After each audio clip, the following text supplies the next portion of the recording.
Good morning भाई, good morning साਰਿਆਂ ਨੂੰ। ਕੀ ਹਾਲ चाल? ਵਧੀਆ हो सारे? तंदुरुस्त हो? फैमिली सारी ਵਧੀਆ है? बच्चा कह रहा है बहुत बढ़िया सर, आप सुनाओ क्या हाल चाल है? मैं भी बहुत बढ़िया हूँ जी। आपके पेरेंट्स की ब्लेसिंग है, आपकी दुआएं हैं, आपका प्यार है, बहुत बढ़िया चल रहा है सब कुछ लाइफ में। अच्छा इधर सुना ध्यान से। अब फाइनली आज से हमारी टैक्सेशन की जर्नी स्टार्ट होने जा रही है और पहली 3 बेसिक क्लास जो टैक्स की होंगी, मैंने पहले भी कमिटमेंट की थी कि मैं यूट्यूब के ऊपर डालूंगा। और जिन बच्चों ने ऑलरेडी, क्योंकि ईईटी का रिजल्ट आई मेरे ख्याल से 3 से 4 दिन हो चुके हैं, तो काफ़ी सारे बच्चे ऑलरेडी दिसंबर के बैचेस परचेज कर चुके हैं मेरे। उनके पास जो पहली 3 क्लास आई होंगी ना, वो 3 क्लास आपकी अलग होंगी, क्योंकि वो आप चेक करोगे वो होंगी 2-2 घंटे की। और ये जो मैं क्लास डालूंगा ये 3 बेसिक क्लास होंगी, ये मेरी पूरी फैमिली के लिए होंगी। मतलब जिसको टैक्सेशन का आइडिया भी नहीं है, ठीक है, जिसने पहले कहीं और से पढ़ा है या पहले नहीं पढ़ा है या वो लेना चाहता है क्लास, पहली 3 क्लास बेसिक क्लास होंगे मैं यूट्यूब पे डालूंगा, ताकि आपको टैक्सेशन का आइडिया लगे, जो दुनिया आपने पहले कभी देखी नहीं है। एक इतनी बढ़िया दुनिया जो आपको ईईटी में देखने को नहीं मिली, 11वीं 12वीं में देखने को नहीं मिली। अब आने वाले जो भी एग्जीक्यूटिव और प्रोफेशनल की स्टेज होंगी, उसमें टैक्सेशन की एक अलग दुनिया देखने को मिलेंगे। मतलब आप में से ना काफ़ी सारे बच्चों ने सुना होगा कि सर लोग ना टैक्स की प्लानिंग करते हैं, लोग टैक्स की इवेजन करते हैं, टैक्स की अवॉइडेंस करते हैं। वो सारा काम किस तरह से होगा, वो सारी बातें हम क्लासेज में देखेंगे। मतलब एक अलग दुनिया मिलेगी जी, बहुत बढ़िया दुनिया देखने को मिलेगी। प्रैक्टिकल लाइफ में टैक्स के कंसल्टेंट मैं आपको बनवा दूंगा, ये बात ध्यान देना चाहिए। मतलब एक एक कॉन्सेप्ट बहुत बढ़िया चीज़ें समझ के चलेंगे और आपको ये लगेगा सर हमें ना इसी में ही काम करना है। मतलब बहुत सारे सीएस, इवन आपके सीनियर भी ये बात बोलेंगे कि आपको काम करना है लॉ में, मैं आपको इतना ट्रेन कर दूंगा ना, आपका मन करेगा सर हमें टैक्स में काम करना है। और जिस दिन अगर आपका ये मन करेगा ना कि अगर टैक्स में काम करना है, तो ये लगा लो मेरी मेहनत जो होगी ना उस दिन सफल हो जाएगी जी। ठीक है, तो एक एक पॉइंट को बहुत बढ़िया समझ के चलेंगे जी, बहुत जबरदस्त समझ के चलेंगे। जो भी हम कॉन्सेप्ट करेंगे उस बात का लॉजिक समझ के चलेंगे कि ये कॉन्सेप्ट गवर्नमेंट क्यों लेके आई है। ठीक है जी। अच्छा बट एक बात और ध्यान सुनना जी, हमारी क्लास का एक रूल होता है, क्योंकि जो बच्चे ऑलरेडी क्लास परचेज कर चुके हैं, हमारी क्लास का एक रूल है कि जब भी मैं अपनी क्लास स्टार्ट करता हूँ, पहले 30 से 40 सेकेंड हम प्रार्थना करते हैं। प्रार्थना करने के बाद हम क्लास स्टार्ट करते हैं। क्यों? उससे थोड़ी पॉजिटिविटी आती है, पढ़ने का एक अलग मजा आता है। ठीक है जी। तो पहले हम करेंगे प्रार्थना, उसके बाद फिर अभी हम क्लास स्टार्ट कर देंगे। ठीक है, सारे बच्चे, जितने बच्चे सामने बैठे हैं, पहले हाथ जोड़ लो जी, जल्दी हाथ जोड़ो फटाफट से। कई बच्चे तो नालायक मैं देख रहा हूँ नारियल लेके बैठे हैं, कह रहे सर आज पहली क्लास है ना, नारियल हम तोड़ेंगे। एक बात मुझे बताऊँ नालायकों, आज तो हमारी 4 क्लास हैं। अभी मेरी टैक्स की चल रही है, फिर आपकी कंपनी लॉ की होगी, फिर आपकी जीआईजीएल की होगी, फिर आपकी सेटिंग अप की होगी, फिर कल भी 4 क्लास होंगी मॉड्यूल 2 की। मतलब 8 नारियल तोड़ोगे आप। अगर 8 नारियल तोड़ोगे ना, मम्मी पता कितना मारेगी। इधर देखो ध्यान से, बैठो, बच्चा नारियल लेके बैठे, साथ में धूप बत्ती भी लेके बैठे, से यहाँ पे आरती हो रही है। लो जी फटाफट से हाथ जोड़ लो। पहले एक बार करते हैं प्रार्थना, उसके बाद स्टार्ट करेंगे आज की क्लास। 1 2 3 स्टार्ट।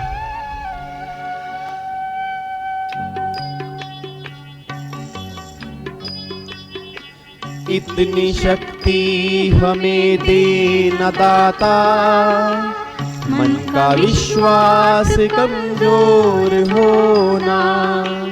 इतनी शक्ति हमें दे न दाता, मन का विश्वास कमजोर होना। हम चले नेक रास्ते पे, हमसे भूल कर भी कोई भूल होना।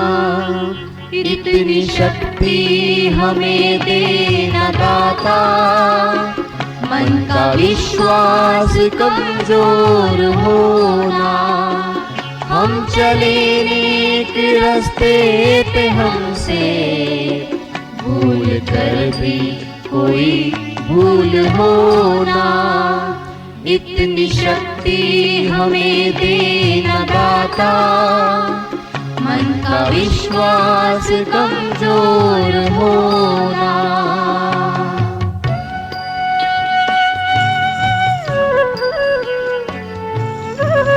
चलो जी, प्रार्थना हमारी कंप्लीट हो चुकी है। लो जी, प्रार्थना हम यहीं तक करते हैं, पूरी प्रार्थना नहीं करते। प्रार्थना हमारी कंप्लीट हो चुकी है। इजी पॉजिटिविटी के साथ अब हम क्लास स्टार्ट करने जा रहे हैं। अच्छा एक बार मैं दोबारा बोल दूं, जो ऑलरेडी दिसंबर वाला बैच ले चुके हैं उनको ये 3 क्लास देखने की रिक्वायरमेंट नहीं है। ये तीनों क्लास बेसिक है, ये ऑलरेडी आपके बैचेस में आ चुकी हैं। जो बच्चे क्लासेस लेने वाले हैं या जो ले चुके हैं, आपको मैंने पहले भी कहा था आपको अपडेटेड बैच मिलेगा। इनकम टैक्स की चेक कर लेना, अप्रोक्सीमेट 81 या 82 लेक्चर आपके पास आए होंगे। इनकम टैक्स के 81 या 82 लेक्चर आपके पास आए होंगे और जीएसटी के 48 लेक्चर आपके पास आए होंगे। कस्टम की क्लासेस अभी आपके पास आई नहीं होंगी, कस्टम को हम लेटेस्ट में आपको दूंगा। कस्टम अभी जो आपकी लाइव होंगी उसमें टोटल 7 या 8 क्लास होंगी, वो कस्टम की क्लास भी आपकी ड्राइव के ऊपर आ जाएंगी। मतलब टोटल मिला के अप्रोक्सीमेट 135 लेक्चर्स होंगे जो अप्रोक्सीमेट 290 आवर्स के होंगे, पूरे डिटेल में होंगे जी। क्लास में ही नोट्स बनेंगे, इतने बढ़िया नोट्स बना दूंगा ना आपको बुक उठाने की रिक्वायरमेंट भी नहीं होगी। मतलब पहले हम क्लास में पढ़ेंगे जो एक्चुअल लो होता है उससे पढ़ेंगे, एनालिसिस लिख पाऊंगा, डायग्राम बनवाऊंगा, क्वेश्चन काफ़ी सारे करेंगे। मतलब इतनी प्रैक्टिस करेंगे ना आपको अलग से कुछ करने की जरूरत नहीं है जी।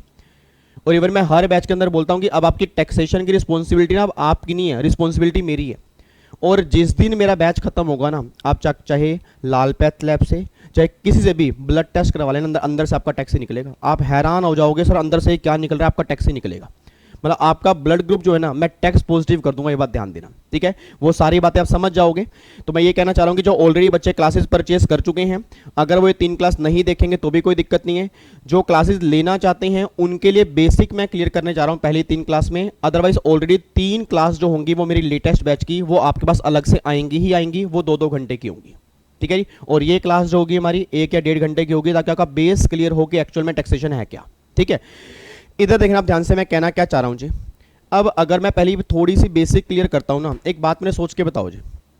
आप सबने ईईटी क्लियर किया, आपने फाउंडेशन क्लियर किया, या आपने अगर ईईटी पहले क्लियर किया था, आपके दिसंबर में एग्जाम है, तो सबसे पहली बात ना हमें ये चेक करना है कि हमारे सिलेबस में जो इंस्टीट्यूट ने एक नया पेपर ऐड किया टैक्स लॉज का, तो उसमें कौन कौन से टैक्स हमें पढ़ने पड़ेंगे। अच्छा, आप मुझे एक बात सोच के बता सकते हो कि प्रैक्टिकल लाइफ में आपने वैसे कौन कौन से टैक्स के नाम सुने हैं, कभी नाम सुने हैं? मैं नहीं कह रहा पता है, कौन कौन से नाम कभी सुने हैं, कौन कौन सुने हैं? एक तो आपने इनकम टैक्स सुना है आपने, और क्या सुना होगा? जीएसटी सुना होगा। कई बच्चे कह रहे हैं सर हमने कस्टम भी सुना हुआ है। मतलब प्रैक्टिकल लाइफ में आपने मेनली 3 टैक्स सुने होंगे। एक तो आपने सुना होगा इनकम टैक्स, सुना ही होगा, एक आपने जीएसटी भी सुना होगा, और मे बी कुछ बच्चों ने कस्टम भी सुना होगा। अब हमारे सिलेबस में ना, हमारे सिलेबस में ये तीनों टैक्स ही कवर हैं। हमारे सिलेबस में इनकम टैक्स भी कवर है, हमारे सिलेबस में जीएसटी भी कवर है, और हमारे सिलेबस पे कस्टम भी कवर है। मतलब पहली बात तो ये समझो कि जो हम टैक्स का नया पेपर पढ़ने जा रहे हैं उसमें टैक्स में कौन कौन से टैक्स हमारे सिलेबस में कवर हैं, उनका मीनिंग क्या होता है, कितने कितने नंबर का हमारे सिलेबस में कौन सा टैक्स आएगा। अच्छा, अब ये जो पेपर आज हम स्टार्ट करने जा रहे हैं ना, ये पेपर आपका 100% एमसीक्यूज बेस है। 100 नंबर का पेपर होगा, इसमें 100 क्वेश्चन ऑब्जेक्टिव टाइप बनेंगे। आपकी ईईटी के अंदर नेगेटिव मार्किंग नहीं थी, यहाँ पे नेगेटिव मार्किंग होगी। नेगेटिव मार्किंग कितनी होगी? अगर आप 4 क्वेश्चन गलत करोगे तो आपका 1 नंबर कट जाएगा, मतलब 1.25 जो है वो आपकी नेगेटिव मार्किंग होकर चलेगी, बस ये बात ध्यान देना। अच्छा, कई बच्चे कहते हैं सर, मैंने कहा हाँ, कहते हैं सर पेपर तो गोले भरने वाला है ना, ईईटी के अंदर भी गोले भरते, यहाँ तो फिर आराम से काम हो जाएगा। फिर बच्चे क्यों कहते हैं टैक्स मुश्किल है? सर अगर मैं आपको टैक्स का सिलेबस दिखाऊंगा ना, आपकी आंखें खुल जाएंगी। मतलब 1000 पेज के अराउंड आपके इंस्टीट्यूट का मॉड्यूल है। ईईटी में सिलेबस ही कहा था सर, ईईटी में सिलेबस ही कहा था। आप खुद चेक करो ना, ईईटी में कितने घंटे क्लास होती थी, आपकी एग्जीक्यूटिव में अप्रोक्सीमेट 300 घंटे की क्लास होगी। अब अगर 300 घंटे की क्लास होगी, आप इमेजिन कर सकते हो कितना सिलेबस होगा। अभी मैं 300 घंटे में रिवीजन क्लास काउंट नहीं कर रहा। जब मैं रिवीजन क्लास काउंट करने बैठ गया ना, आपको लगेगा कि सर ये गोले भरने वाला नहीं है। एक्चुअल में इसमें हर चीज हमें ध्यान से पढ़नी पड़ेगी, क्योंकि किस लाइन में से क्वेश्चन बनेगा वही नहीं पता हमें। अब अगर आपके लॉजिक ही क्लियर नहीं है, आप चीजें रट के गए हो, क्वेश्चन सोल्व हो ही नहीं सकते। तो सर टैक्स मुश्किल नहीं है, लोगों की सोच ये बन जाती है कि टैक्स मुश्किल है। एक्चुअल में लोगों को टैक्स पढ़ना ही नहीं आ रहा। मतलब किस तरह से हम टैक्स पढ़ेंगे, लाइनें किस तरह से इंटरप्रेट करेंगे, किस तरह से लॉजिक समझेंगे, वो सारी बातें मैं आपको यही समझाना चाहता हूँ बेसिक क्लास के अंदर, ताकि आपको ये फील हो कि भैया टैक्स मुश्किल नहीं है। टैक्स को अगर सही ढंग से समझा जाएगा, टैक्स बिल्कुल आसान है जी, ठीक है। इधर सुना, मैं ध्यान से कहना क्या चाह रहा हूँ। तो एक बार सबसे पहले आपके सिलेबस का ओवरव्यू ले लेते हैं कि हमारे सिलेबस में कौन कौन से टैक्स कवर हैं। पहली बात, अगर मैं आपके टैक्स लॉ की बात करता हूं, आपके टैक्सेशन में ना 2 टैक्स इन्होंने कवर किए हैं जी। वैसे एक तो डायरेक्ट टैक्स होता है, एक होता है इनडायरेक्ट टैक्स। अब एक बच्चा ये बात कहता है, बच्चा कहता है सर मैंने कहा हाँ, कहता सर ये डायरेक्ट टैक्स किसे कहते हैं और इनडायरेक्ट टैक्स किसे कहते हैं, इसको भी डिस्कस करेंगे। मतलब पहली बात ये समझो कि हमारे सिलेबस में 2 टैक्स हैं, एक तो डायरेक्ट है और दूसरा इनडायरेक्ट टैक्स है। अब डायरेक्ट टैक्स में ना वैसे आपके 2 टैक्स कवर होते हैं, एक तो होता है इनकम टैक्स और दूसरा होता है इंटरनेशनल टैक्सेशन। मतलब एक तो होगा इनकम टैक्स होगा, दूसरा होगा इंटरनेशनल टैक्सेशन। मैं ये उम्मीद कर रहा हूं मेरी क्लास में सामने जो बच्चे इस टाइम क्लास देख रहे हैं वो 100% बच्चा दिसंबर 21 का है। ऐसा मैं क्यों कह रहा हूं, क्योंकि जिनके एग्जाम जून 21 में है ना, उनके एग्जाम में भी सेम फाइनेंस एक्ट एप्लीकेबल है। और अगर जून वाला बच्चा कोई ये वाली क्लास देख रहा है तो पहली बात मैं बता दूं, अगर वो ओल्ड सिलेबस का है, अगर वो ओल्ड सिलेबस का है तो उनके एग्जाम में इनकम टैक्स के साथ में इंटरनेशनल टैक्सेशन भी कवर होता है। बट अगर सारे बच्चे न्यू सिलेबस के ना, तो आप ये मान के चलो कि हमारे डायरेक्ट टैक्स में एक ही टैक्स कवर होगा, इनकम टैक्स। दूसरा इंटरनेशनल टैक्सेशन जो है वो हमें सीएस एग्जी में नहीं पढ़ना, अब वो हमें सीएस प्रोफेशनल के अंदर पढ़ना है। अब जब कुछ ही घंटों के बाद हम सीएस एग्जीक्यूटिव क्लियर कर देंगे, फिर हम आएंगे सीएस प्रोफेशनल में, तो सीएस प्रोफेशनल में आपका इनकम टैक्स भी होगा, इंटरनेशनल टैक्सेशन भी होगा। बट अभी हमारे एग्जीक्यूटिव लेवल पे 50 मार्क्स का डायरेक्ट टैक्स है, 50 मार्क्स का इनडायरेक्ट टैक्स है। 50 नंबर में एक टैक्स हमें पढ़ना है इनकम टैक्स, और जो इनडायरेक्ट टैक्स होगा उसमें 50 नंबर में दो टैक्स पढ़ने पड़ेंगे, एक तो पढ़ना पड़ेगा जीएसटी एंड सेकंड पढ़ना पड़ेगा कस्टम। अब अगर मैं इनकम टैक्स की बात करूंगा ना, पूरा का पूरा इनकम टैक्स जो है वो आपके एग्जाम में 50 नंबर का होगा जी। मतलब इनकम टैक्स के जितने प्रोविजन होंगे एग्जाम में, जो क्वेश्चंस बनेंगे ना वो 50 नंबर के बनेंगे। और अगर मैं आईडीटी की बात करूंगा, उसमें 40 से 45 नंबर का हमारा जीएसटी होगा, और 5 से 10 नंबर में हमारे एग्जाम में क्या आएगा जी, कस्टम आएगा। अब बच्चे हैरान हो गए हैं, कहता है यार ना तो मुझे इनकम टैक्स के बारे में पता, ना मुझे जीएसटी के बारे में पता, ना मुझे कस्टम के बारे में पता, और ना मुझे ये पता कि डायरेक्ट और इनडायरेक्ट का मतलब क्या होता है। ये बातें धीरे धीरे हम समझना स्टार्ट करेंगे। बट पहली बात ये क्लियर करो कि हमारा पेपर एक नया टैक्स का है जो आज तक हमने कभी नहीं पढ़ा, हमने सिर्फ सुना है। पापा, एक बच्चा कहता है सर पापा ना कई बार फोन पे बात कर रहे होते हैं कि यार मेरी ना इनकम टैक्स की रिटर्न फाइल कर दो, हमें समझ ही नहीं आता वो होता क्या है। एक बच्चा कहता है सर मैं कल मार्केट में गया, मैंने हल्दीराम से कोई सामान परचेज किया, उसके बिल में ना जीएसटी लगा हुआ था, और मुझे वो समझ नहीं आया वो जीएसटी है क्या। और जीएसटी भी मैंने दो तरह के देखे, एक तो लगा था सीजीएसटी और एक लगा था एसजीएसटी, समझ ही नहीं आ रहा था वो सारी बातें। वो सारी बातें हम क्लास में समझेंगे। मैं वो क्लास में सिंगल सिंगल बिल दिखाऊंगा कि देखो ये जीएसटी लगा है, यहाँ पे जीएसटी ये क्यों लगा है, यहाँ पे ये वाला जीएसटी क्यों लगा है, किस तरह से जीएसटी लगता है, वो सारी बातें हम क्लास में देख लेंगे। बस अब इतनी बात ध्यान दो कि हमारे सिलेबस में एक तो इनकम टैक्स पढ़ने को सारा मिलेगा, और हमारे सिलेबस में जीएसटी एंड कस्टम भी पढ़ने को मिलेगा। और जिस दिन हमारा इनकम टैक्स खत्म हो जाएगा, जिस दिन हमारा इनकम टैक्स खत्म हो जाएगा, आप क्लास में इतना तैयार हो जाओगे, अपने फादर की इनकम टैक्स की रिटर्न, उनकी टैक्स कैलकुलेशन आप खुद कर सकते हो।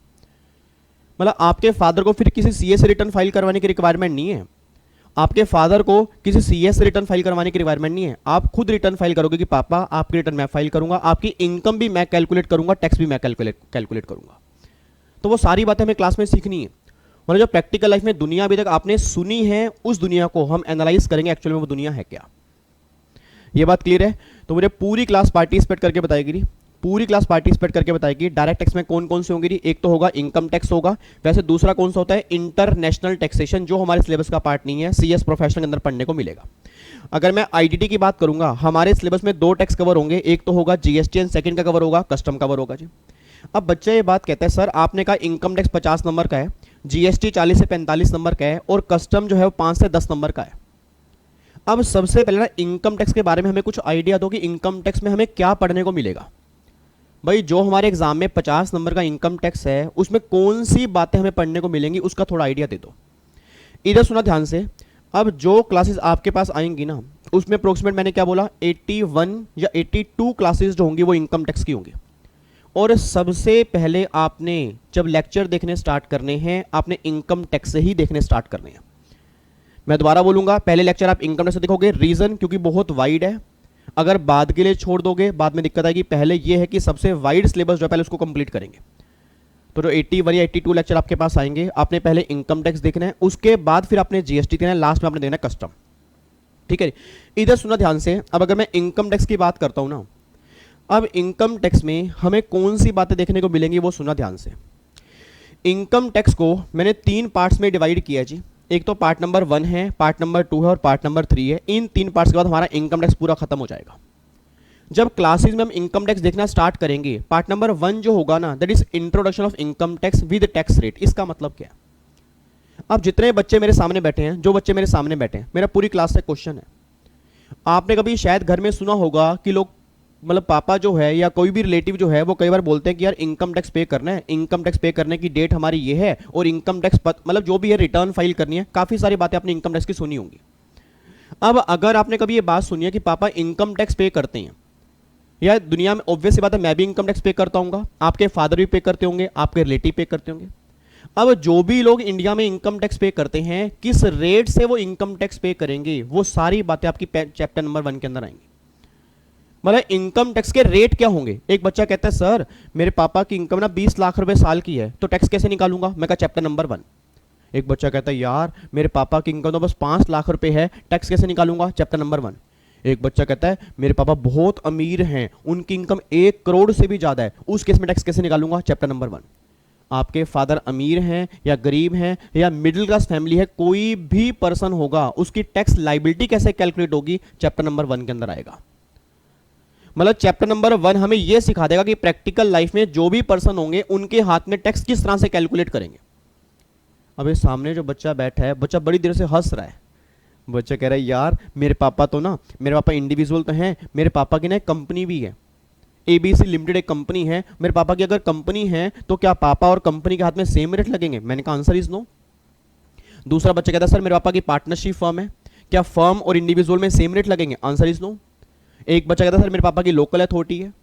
मतलब कहना पता क्या चाह रहा हूं कि कहना ये चाह रहा हूं कि प्रैक्टिकल लाइफ में जो आप चीजें देखते हो ना, आज रिलायंस कंपनी है, टाटा कंपनी है, मतलब इतनी सारी कंपनीज हैं, इतने सारे इंडिविजुअल हैं, इतनी सारी पार्टनरशिप फर्म हैं, तो उनके हाथ में क्या टैक्स रेट होंगे, वो सारी बातें चैप्टर नंबर 1 में आएंगी।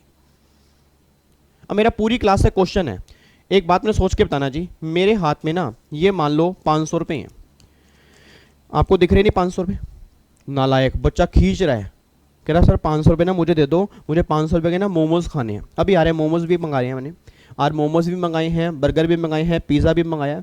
टेंशन मत लो, सब कुछ ऑनलाइन डिलीवरी हो जाएगी। आप एक एड्रेस दे देना मुझे, स्विगी से घर में डिलीवर करवा दूंगा, ठीक है। इधर देखो ध्यान से नालायक को, बच्चा कह रहा है 500 रुपये हमें दे दो। एक बात मैंने सोच के बताना, ये 500 रुपये मेरे हाथ में आपको दिख रहे हैं। अब अगर ये 500 रुपये मेरे हाथ में है, एक बच्चा कहता है सर, मैंने कहा, कहता सर अगर मेरे हाथ में 500 रुपये की इनकम है तो क्या 500 रुपये के ऊपर मुझे टैक्स पे करना पड़ेगा।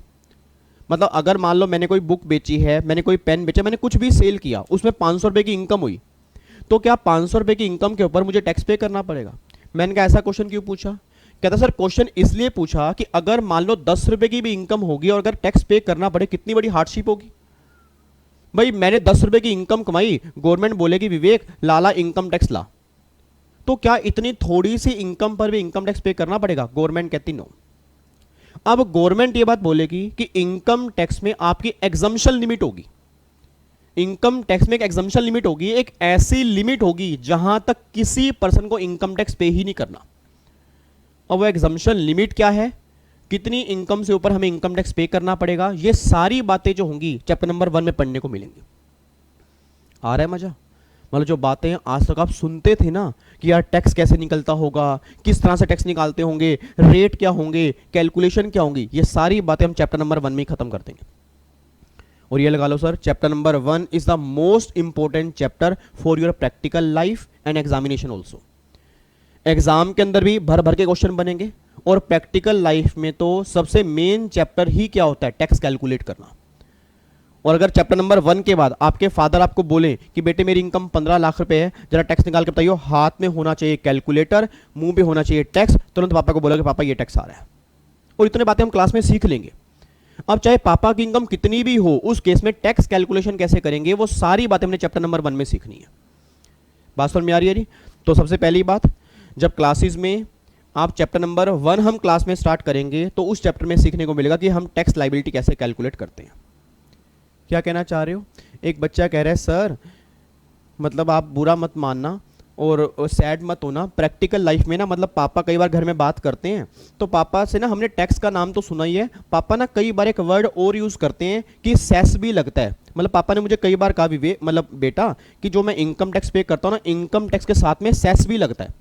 और पापा ने एक और वर्ड भी कहा, सरचार्ज भी कुछ होता है, सरचार्ज भी लगता है। तो सर वो क्या होता है, मुझे ना उस टाइम समझ में नहीं आया था। मैंने कहा था बाद में जब कोचिंग लूँगा तो मेरे को समझ में आएगा। अब जो पापा ने आपके सेस वर्ड बोला और जो पापा ने आपके सरचार्ज वर्ड बोला, और अगर किसी ने पापा के मुंह से या कहीं से भी एक वर्ड और सुना है, रिबेट। एक होती है रिबेट, ऐसे आंखें मत खोलो। बच्चा कह रहा है यार ये होता क्या है, अभी कुछ पता ही नहीं है सर। मैं सिर्फ आपको एक फैमिलियर करवा रहा हूं कि ये वर्ड जो हमें चैप्टर नंबर 1 के अंदर पढ़ने को मिलेंगे, और अगर आपने पहले कहीं सुने हैं तो वो दुनिया भी जो है चैप्टर नंबर 1 के अंदर है। मतलब अगर किसी ने सुना है कि भैया सेस होता है, सरचार्ज होता है, रिबेट मिलती है, ये सारी बातें चैप्टर नंबर 1 में है। अब ये सेस किस केस में लगेगा, सरचार्ज किसको देना पड़ेगा, रिबेट किसको मिलेगी, ये सब हमें चैप्टर नंबर 1 के अंदर पढ़ना है। तो chapter number 1 is the introduction of income tax with tax rate. जो भी आपके टैक्स रेट होंगे वो सारे चैप्टर नंबर 1 के अंदर आ जाएंगे। ठीक है, तो आपने कभी भी कुछ भी रेट सुने हैं उन पे विश्वास मत करना। जब चैप्टर नंबर 1 करेंगे आपके नए रेट क्या होंगे। ऐसा मैं क्यों कह रहा हूं सर, आपके दिसंबर एग्जाम में और इवन जो भी जून एग्जाम डिले हो गया, जून एग्जाम पोस्टपोन हो गया, उनके एग्जाम में दोनों में सेम फाइनेंस एक्ट आता है, फाइनेंस एक्ट 2020। और मैं दोबारा बोलूंगा, जो मेरी क्लास आपको मिलेंगी वो हर क्लास फाइनेंस एक्ट 2020 से अपडेटेड होगी, कोई क्लास आपकी पुरानी नहीं होगी, बिल्कुल लेटेस्ट क्लासेस होंगी। मैं इसलिए कह रहा हूं सर क्योंकि फाइनेंस एक्ट 20 में काफी चेंजेस आए हैं और फाइनेंस एक्ट 19 जो पुराना था, अगर मैं फाइनेंस एक्ट 20 की बात करूंगा, मेजर चेंज आए हैं, ऑलमोस्ट हर चैप्टर चेंज हुआ है। ठीक है जी, तो ऑलरेडी क्लास फाइनेंस एक्ट 2020 की है। तो अब ये फाइनेंस एक्ट 2020 क्या होता है, ये फाइनेंस एक्ट क्या होता है, ये थोड़ी देर के बाद अभी हम देखेंगे। बस इतनी बात ध्यान देना कि आपकी जो क्लासेस होंगी वो आपके उसमें जो बजट आएगा ना, बजट जो लेटेस्ट बजट होगा 2020 वाला, वो हमें एग्जाम में पढ़ना है। अब एक बच्चा कहता है सर बजट तो भी लेटेस्ट में 2021 का गया, अब जो ये बजट 2021 का गया है तो क्या वो बजट हमारे एग्जाम में नहीं आएगा? Answer is no, answer is no. अब जो मैं अगला कॉन्सेप्ट आपको बताऊंगा थोड़ी देर के बाद, उसमें यही बताऊंगा कि हमें अपने एग्जाम में कौन सी अमेंडमेंट करके चलनी है, क्योंकि ऐसा ना हो कि आप पागलों की तरह ये वाला बजट पढ़ लो, ये बजट हमारे एग्जाम में ही ना आए, बच्चा फेल हो जाए। ऐसा भी ना हो पुराना बजट पढ़ के चलो, वो एग्जाम में ना आए, बच्चा फेल हो जाए। तो हमें कौन से बजट की अमेंडमेंट पढ़नी है और कहां तक की अमेंडमेंट पढ़नी है, ये बात अभी मैं थोड़ी देर के बाद डिस्कस करूंगा। तो मैंने कहा ना बेसिक क्लास है सर, आपको एक टेक्स्ट का आइडिया लगे कि टेक्स्ट के अंदर हमें करना क्या है।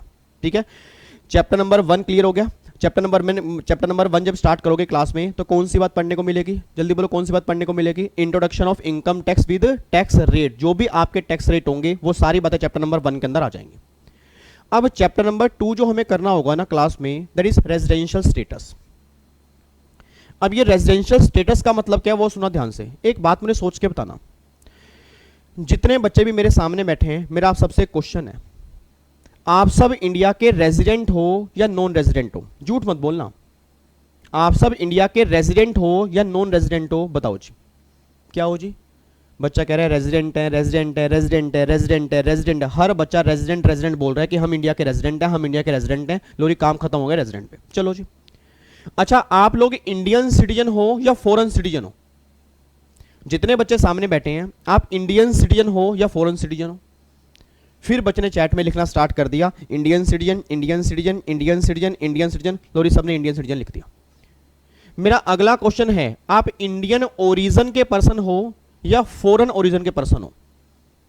भाई आपका ओरिजिन क्या है? आपका ओरिजिन इंडिया है या ओरिजिन फॉरेन है?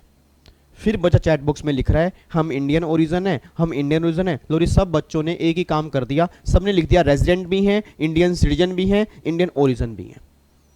और मेरा आपसे ही क्वेश्चन है, जो नालायक बच्चा सामने बैठा है, क्लास देख रहा है काफ़ी टाइम से, मेरा आपसे ही क्वेश्चन है। यस, आपकी बात कर रहा हूँ नालायक को, मेरी तरफ देख रहे हो? हाँ आपसे बात कर रहा हूँ। अब प्लीज सोच के बताना, आपने ये कहा आप इंडिया के रेजिडेंट हो, बताओ क्यों कहा जी? आपने कहा ना मैं रेजिडेंट हूं, आपने क्यों कहा मैं रेजिडेंट हूं? क्यों? क्योंकि आप इंडिया में पैदा हुए हो। चलो जी, और कोई बच्चा बताना चाहता हूं, और कोई बच्चा बताना चाहता हूं? यस आप बताओ जी, रेजिडेंट क्यों हो? वेरी गुड, बच्चा कह रहा है सर मेरे पास ना आधार कार्ड इंडिया का है। एक बच्चा कह रहा है नहीं नहीं सर ये तो पागल है सर, आधार कार्ड थोड़ा, मेरे पास तो पैन कार्ड इंडिया का है। एक बच्चा कह रहा है मेरे पापा इंडिया में पैदा हुए हैं। एक बच्चा कह रहा है मेरी फैमिली इंडिया में है। ये कैसी कैसी बातें कर रहे हो? मतलब मैं इंडिया में पैदा हुआ, आधार कार्ड है, पैन कार्ड है, राशन कार्ड है, ड्राइविंग लाइसेंस है, क्या इससे रेजिडेंट बनते हैं? मेरे पापा इंडिया के रेजिडेंट हैं, मेरी मम्मी इंडिया के रेजिडेंट हैं, हमारी फैमिली इंडिया में है। ये सारी बातें बेकार हैं जी। अब सुनना ध्यान से, इनकम टैक्स क्या कहता है? इनकम टैक्स में रेजिडेंट होना या रेजिडेंट ना होना ये आपके बर्थ पे डिपेंड नहीं करता। इनकम टैक्स में रेजिडेंट होना या रेजिडेंट ना होना ये आपके Aadhaar card, PAN card, ration card, driving licence उस पर डिपेंड नहीं करता। अब इनकम टैक्स में रेजिडेंट होना या ना होना ना ये कुछ कंडीशंस पे डिपेंड करता है, और अगर वो सारी कंडीशन सेटिस्फाइड करोगे तो रेजिडेंट बनोगे, नहीं तो रेजिडेंट नहीं बनोगे। तो ये बेकार की बातें मत करना। सर हम पैदा इंडिया में हुए हैं सर, हमारे पास देखो ना सर, ये देखो हमारा आधार कार्ड इंडिया का है सर, ये देखो राशन कार्ड है सर। तो गवर्नमेंट कहते भैया क्या कर रहे हो? इनकम टैक्स में ये काम नहीं चलता। इनकम टैक्स में रेजिडेंट होना या ना होना ये कुछ कंडीशन पे डिपेंड करेगा। तुम्हारे बोलने से तुम रेजिडेंट बन जाओगे ऐसा बिल्कुल भी नहीं है। एक बच्चा कहता है सर तो फिर क्या मैं इंडियन सिटीजन भी नहीं हूं? हाय हाय, तो फिर सर मैं सिटीजन कहां का हूं? आपका इंडियन सिटीजन होना या इंडियन सिटीजन ना होना ये भी आपके बर्थ पे डिपेंड नहीं करता। मैं सिटीजन कहां का हूं, मैं सिटीजन कहां का हूं आपको दिखाऊंगा। ये डिपेंड करेगा या तो आपके ऊपर या आपके पेरेंट्स के ऊपर। ऐसे ही मैं इंडियन ओरिजिन हूं या इंडियन ओरिजिन नहीं हूं ये डिपेंड करेगा मेरे ऊपर, मेरे पेरेंट्स पर या मेरे ग्रैंड पेरेंट्स पर।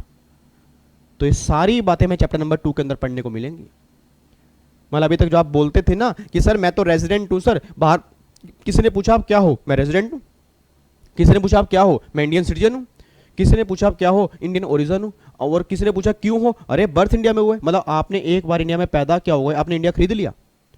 सोच के बोलना, अगर किसी का बर्थ इंडिया में हो गया तो क्या वो इंडिया खरीद के बैठ चुके? मतलब इंडिया में पैदा होने पर आप रेजिडेंट भी बन गए, सिटीजन भी बन गए, ओरिजिन भी बन गए। गवर्नमेंट कहती भाई साहब ऐसा नहीं है कि अगर आपका बर्थ इंडिया में है इट डजंट मीन कि आप इंडिया के रेजिडेंट भी हो, इंडियन सिटीजन भी हो, इंडियन ओरिजिन भी हो। आपका रेजिडेंट होना, आपका सिटीजन होना, आपका ओरिजिन होना वो डिपेंड करेगा कुछ कंडीशन पे। चैप्टर नंबर 2 जो है वो सारी बातें डिस्क्लोज करेगा कि कब आप रेजिडेंट बनोगे, कब नॉन रेजिडेंट बनोगे, और कब आप इंडियन सिटीजन बनोगे, कब फॉरेन सिटीजन बनोगे, कब इंडियन ओरिजिन बनोगे, कब फॉरेन ओरिजिन बनोगे। क्या कहना चाह रहे हो? अच्छा, एक बच्चा कह रहा है सर मेरे को ना ये समझ नहीं आ रहा। इधर देखो ध्यान से, सीधा देखो क्वेश्चन, देखो क्वेश्चन कितना क्वेश्चन यार मजाक, क्वेश्चन देखो क्वेश्चन कितने का बढ़िया क्वेश्चन आया। क्वेश्चन बच्चे का ही आया है, कह रहा मुझे जानना ही क्यों है। कमाल कर दिया बच्चे ने क्वेश्चन पूछ के, कह रहा सर मुझे जानना ही क्यों है, हम इंडिया के रेजिडेंट हैं, इंडिया के रेजिडेंट नहीं हैं, इंडिया के नॉन रेजिडेंट हैं, इंडियन सिटीजन हैं, जानना क्यों है। मैं आपसे ही क्वेश्चन पूछता हूं, आप मुझे आंसर दोगे। एक बात मैंने सोच के बताना सर, आपके सामने दो लोग खड़े हैं, ये लो, एक तो खड़ा हूं मैं, एक तो मान लो मैं यहां पे खड़ा हूं, और एक ये जो है ना ये मान लो जीजू हैं।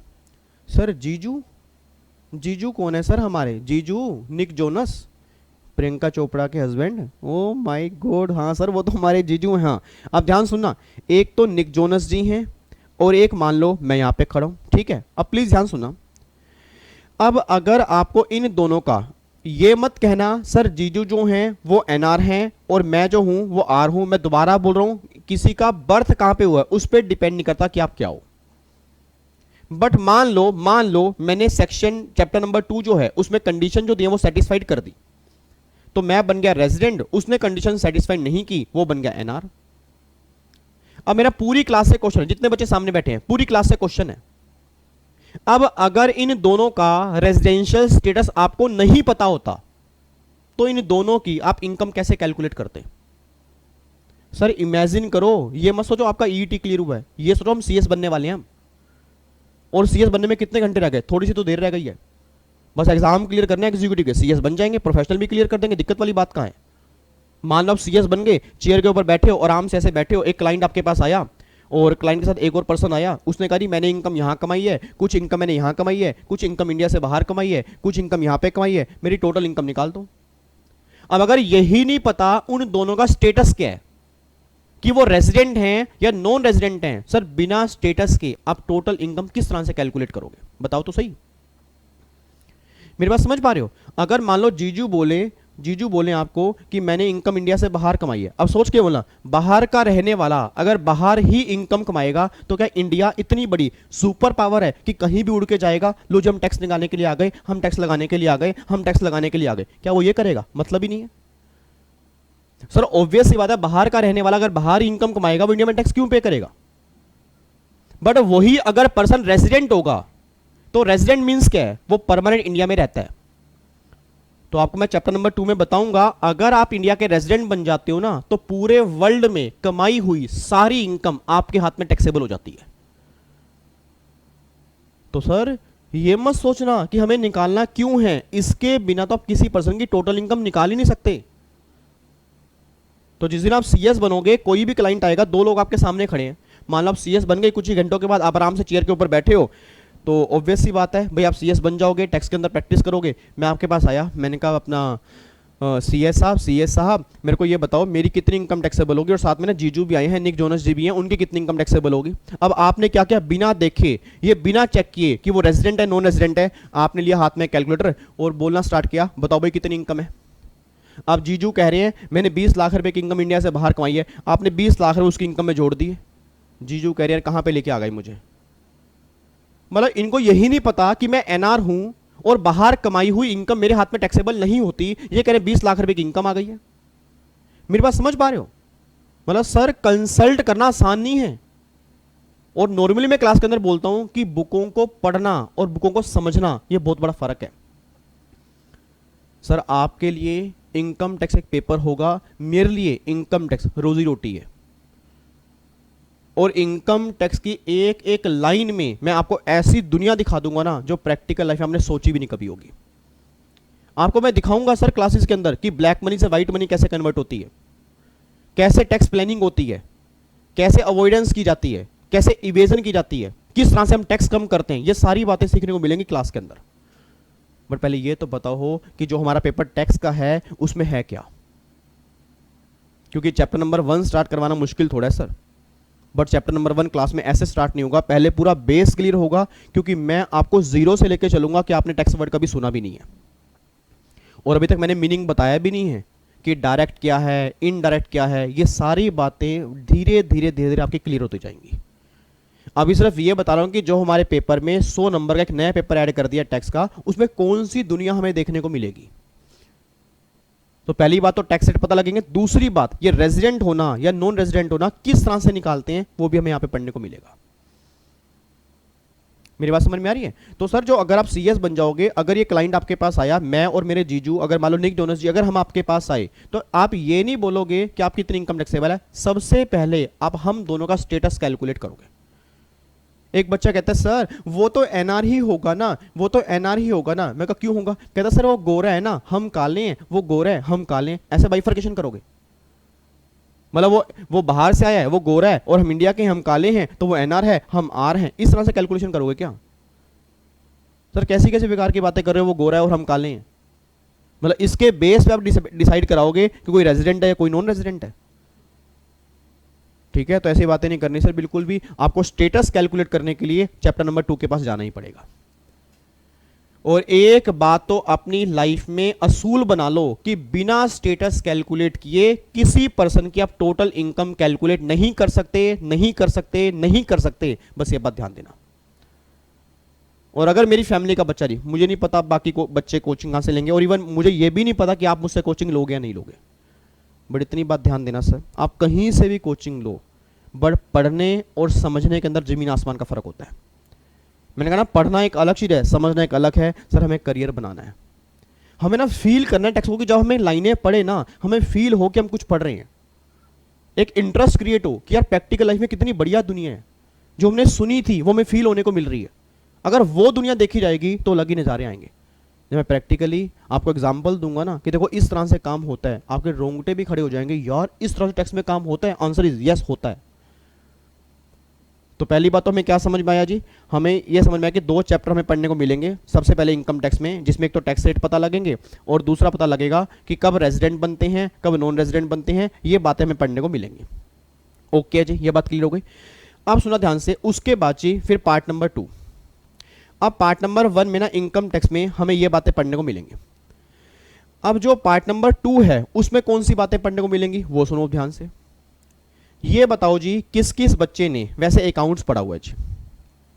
सिर्फ ये हैंड रेस कर दो, किस किस बच्चे ने अकाउंट्स पढ़ा हुआ है। और जो बच्चे बीच में सेशन छोड़ के भाग रहे हैं उन्हें ये नहीं पता वो क्या छोड़ के भाग रहे हैं जी। सही बता रहा हूं सर। 3 क्लास जिस दिन बेसिक खत्म हो जाएंगी ना, उस दिन आप मुझे बोलना कि टैक्स की दुनिया कैसी है। सर वो ईईटी वाला काम तो देखो मैं यहाँ पे कर नहीं सकता कि आपको यहाँ पे, भाई सिंपल सी बात है, यहाँ पे सिलेबस कम नहीं है सर। अब बच्चा कह रहा है सर वो थोड़ा मुजरा करके दिखाओ ना, थोड़ा डांस भी करके दिखाओ, थोड़ा मतलब हाँ वो करूँगा सर आराम। देखो आपने अगर मुझे पैसे दिए, हर चीज़ करके दिखाऊंगा, हंसाऊंगा भी मैं, ठीक है, हंसाऊंगा भी मैं, मोटिवेट भी मैं करूँगा, इंटरेस्ट भी मैं क्रिएट करूँगा, सब कुछ मैं क्रिएट करूँगा, बट टाइम लगेगा उसमें। जब एक चीज़ का बेस क्लियर हो रहा हो उसके पीछे मजाक नहीं चलता, क्योंकि अभी बेस हम क्लियर कर रहे हैं सर। ये दुनिया आपने पहले देखी नहीं है, तो यहाँ पे अभी मजाक नहीं चलेगा। जब एक बार बेस क्लियर हो जाएगा ठीक है, उसके बाद फिर हम क्या करेंगे, एग्जाम्पल्स लेंगे। ठीक है, और क्लास में आपको एंटरटेन भी करूंगा। एंटरटेनमेंट में ऐसा नहीं है कि यहाँ पे एंटरटेन ही करूंगा, एंटरटेन मीन्स कि हर कॉन्सेप्ट को इस तरह समझाऊंगा आप लोगों का वाव कॉन्सेप्ट खत्म हो गया। ठीक है, तो वो सारी बातें होंगी, बट प्लीज अब ध्यान सुना कहना क्या चाह रहा हूं। आपने अकाउंट्स पढ़ा होगा जी, प्लीज हैंड रेस करो, किस किस बच्चे ने अकाउंट्स पढ़ा हुआ है जी, किस किस बच्चे ने अकाउंट्स पढ़ा हुआ है, प्लीज हैंड रेस जी, किस किस बच्चे ने अकाउंट्स पढ़ा है। ओ माय गॉड, ऑलमोस्ट सारे बच्चों ने अकाउंट्स पढ़ा हुआ जी। कुछ बच्चे साइंस फील्ड के होंगे जिन्होंने अकाउंट्स नहीं पढ़ा, चलो कोई बात नहीं। जो बच्चे साइंस फील्ड के हैं वो भी मत घबराएं, और जो अकाउंट्स वाले हैं उन्हें भी अभी ये फील होगा कि हम भी साइंस फील्ड से ही हैं। बच्चा कह रहे हैं मतलब कहना क्या चाह रहे हो, मतलब कहना ये चाह रहा हूं जो साइंस फील्ड वाले हैं उन्होंने अकाउंट्स पढ़ा ही नहीं है, और जिन्होंने अकाउंट्स पढ़ा है उन्हें भी फील होगा कि वो साइंस फील्ड से तो नहीं है कहीं। ऐसा मैं क्यों कह रहा हूं, प्लीज ध्यान सुनना कहना क्या चाह रहा हूं। अकाउंट्स में ना, अकाउंट्स में अगर आपको बताओ, अकाउंट्स में आपके 3 रूल होते हैं। साइंस वाले बच्चे भी सुन लें और बाकी बच्चे भी सुन लें। अकाउंट्स में 3 रूल होते हैं, एक तो रियल अकाउंट, एक पर्सनल अकाउंट और एक nominal account. I think science वाले बच्चों को ये तो पता होगा जिन्होंने ईईटी क्लियर की होगी, क्योंकि उनमें मेरे ख्याल से ईईटी में अकाउंट्स भी नहीं था, ईईटी के अंदर अकाउंट्स था नहीं, तो उन्हें आइडिया नहीं होगा। बट पीएनएल के 2 साइड होते हैं, एक तो होता है डेबिट साइड, एक होता है क्रेडिट साइड। ये बात ध्यान रखना जी। डेबिट साइड में आते हैं खर्चे और क्रेडिट साइड में आती है इनकम।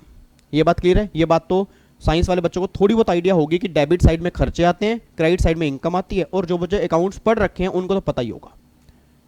अकाउंट्स में 3 रूल होते हैं, रियल, पर्सनल, नॉमिनल। एक रूल ये बात कहता है debit the receiver, credit the giver. एक कहता है debit what's comes in, credit what's goes out. फिर एक नॉमिनल अकाउंट है, वो ये बात कहता है debit all the expenditure and losses, credit all the income and gains. Nominal account ये बात कहता है debit all the expenditure and losses, credit all the income and gains. मतलब वो ये कह रहा है कि जितने भी खर्चे हैं ना वो डेबिट कर दो, और जितनी भी इनकम है वो सारी क्रेडिट कर दो। मतलब सारे खर्चे डेबिट कर दो, सारी इनकम क्रेडिट कर दो, ये नॉमिनल अकाउंट का रूल कहता है। और जो बच्चे अकाउंट्स पढ़ के बैठे होंगे या जिन्होंने नहीं पढ़ा होगा, मैं आपकी जानकारी के लिए बता दूं, जो भी आपने पीएनएल अकाउंट कभी बनाया है वो नॉमिनल अकाउंट के बेस पे ही बनता है। क्यों, उसमें सारे खर्चे क्या करते हो, डेबिट करते हो, सारी इनकम क्या करते हो, क्रेडिट करते हो।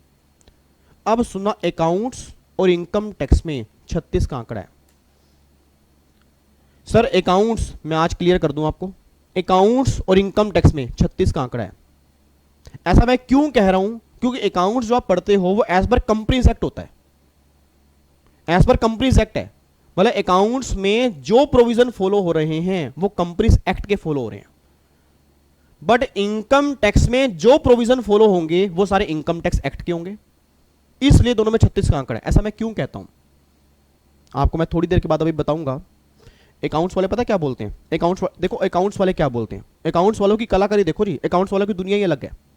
अकाउंट्स वाले कहते हैं, इधर देखो अकाउंट्स वाले क्या कहते हैं, अकाउंट्स वाले कहते हैं ये 500 रुपये हैं, ध्यान सुना है 500 रुपये हैं। अकाउंट्स वाले ने बोला हाँ भाई ये 500 रुपये कहाँ से आए, मैं कहा सर पापा को ना सैलरी मिल रही है, मान लो 500 रुपये लेके चलो, आराम से समझेंगे ताकि और क्लैरिटी आए। तो बच्चा कहता सर पापा को सैलरी मिली है, तो पापा को ना एम्प्लॉयर ने 500 रुपये की सैलरी दी है, तो अकाउंट्स वाले बोल रहे हैं ऐसा करो 500 रुपये सैलरी है ना, इसको पीएनएल में क्रेडिट कर दो क्योंकि 500 रुपये की इनकम है। तो आपने क्या किया, पीएनएल में क्रेडिट कर दिया। अगला बच्चा आ गया तो डिपार्टमेंट ने उससे पूछा, कह रहे 500 रुपये कैसे हैं, उसने कहा सर 500 रुपये ना पापा को रेंट मिला है घर का, रेंटल इनकम है, अकाउंट्स वाले क्या कह रहे हैं, क्रेडिट कर दो। अगला बच्चा आया, कहता सर ये 500 रुपये ना एफडी से इंटरेस्ट मिला है, मतलब फिक्स डिपॉजिट है बैंक में, वहां से इंटरेस्ट मिला है, तो डिपार्टमेंट कह रहा है, मतलब अकाउंट्स वाले कह रहे हैं क्रेडिट कर दो। अगला बच्चा आया, कहता सर ये 500 रुपये ना मुझे एक कंपनी के शेयर परचेज किए हुए थे, वहां से डिविडेंड मिला है, तो अकाउंट्स वाले क्या करें, क्रेडिट कर दो। मतलब अकाउंट्स वालों को तो बस एक वर्ड नजर में आ रहा है, इनकम। अकाउंट्स वाले कह रहे हैं जितनी भी इनकम होगी ना, जो भी इनकम होगी वो सारी उठा के क्रेडिट कर दो। अब जब अकाउंट्स वालों ने बोला, अकाउंट्स वालों ने बोला कि सारी इनकम क्रेडिट कर दो, इनकम टैक्स वाले कह रहे हैं भाई चल क्या रहा है, ये क्या चल रहा है कि सारी इनकम क्रेडिट कर दो। मतलब हमारे इनकम टैक्स में भाई साहब ऐसा नहीं होता, हमारे इनकम टैक्स में सारी इनकम एक जगह पे नहीं आती। तो मतलब अकाउंट्स वाले ने बोला भाई तुम्हारे इनकम टैक्स में फिर क्या होता है, उसने कहा जी हमारे इनकम टैक्स में ये होता है कि हमारा इनकम टैक्स कहता है कि एक पर्सन इनकम कमाएगा कहां से, उसके अनलिमिटेड सोर्स होंगे, बट इनकम डिस्ट्रीब्यूट कहां पे होगी, उसके 5 हेड होंगे। इट मींस इनकम टैक्स का लॉ ये बात कहता है कि इनकम कमाओगे कहां से, उसके अनलिमिटेड सोर्स हैं, बट इनकम डिस्ट्रीब्यूट कहां पे होगी, उसके 5 हेड हैं। मतलब या तो तुम्हारी इनकम सैलरी में जाएगी, या तुम्हारी इनकम हाउस प्रॉपर्टी, या तुम्हारी इनकम बिजनेस प्रोफेशन, या तुम्हारी इनकम कैपिटल गेन, या तुम्हारी इनकम अदर सोर्स। आधे बच्चों ने तो भाई साहब क्या किया, आधे बच्चे कह रहे हैं सर ये जब आपने 5 नाम बोले तो हमारे होश उड़ गए, 5 नाम है क्या, सिर दर्द हो रहा है सर, 2 मिनट पट्टी बांध लूं।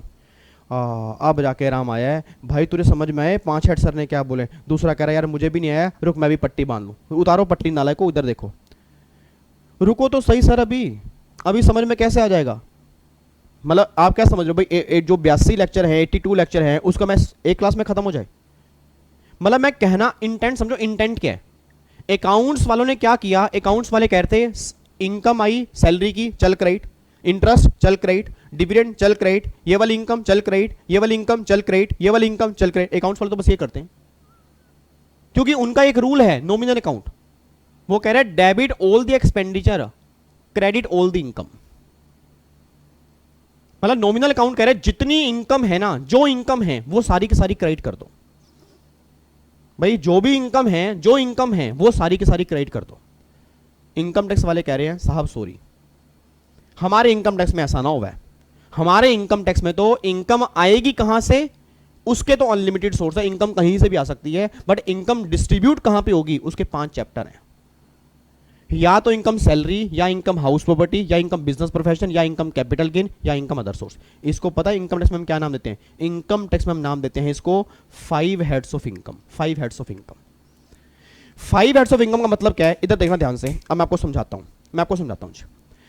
ये मान लो आपको दिख रहा है जी, मेरी फोटो दिख रही है, यस। अब प्लीज ध्यान सुनना जी, प्लीज ध्यान सुनना। ये मान लो ऊपर से इनकम आ रही है, इधर देखो ध्यान से, हर बच्चा यहां पे देखेगा जी, हाँ। अब ये मान लो ऊपर से इनकम आ रही है। अब जब ये इनकम यहां पे आंखों के सामने आ गई ना, जब ये इनकम आंखों के सामने आ गई, अकाउंट्स वाले तो कहते हैं हट यहां से, हट, चल तू क्रेडिट चल, चल तू क्रेडिट जा, चल तू क्रेडिट जा, चल तू क्रेडिट जा। ये कह रहा है मैं सैलरी की इनकम हूं, अकाउंट्स वाले कह रहे हैं चल क्रेडिट चल। कह रहा है मैं इंटरेस्ट की इनकम हूं, कह रहे चल क्रेडिट चल। कह रहा है मैं उसकी इनकम हूं, अकाउंट्स वाले कह रहे हैं चल क्रेडिट चल। इनकम टैक्स वाले कह रहे हैं ऐसा नहीं होगा। इनकम टैक्स वाले कह रहे हैं, अभी आंखों के सामने आ गई, इनकम टैक्स वाले इससे पूछ रहे हैं ये 500 रुपए, ये 500 रुपए तू बता ना, तू आया कहां से है।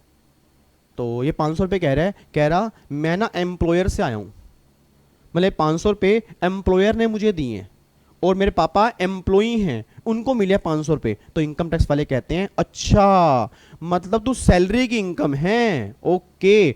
अब ये 500 रुपए अगर सैलरी की इनकम है, तो ये सैलरी की इनकम पर किस तरह से टैक्स लगेगा, ये आपको सैलरी का चैप्टर बताएगा।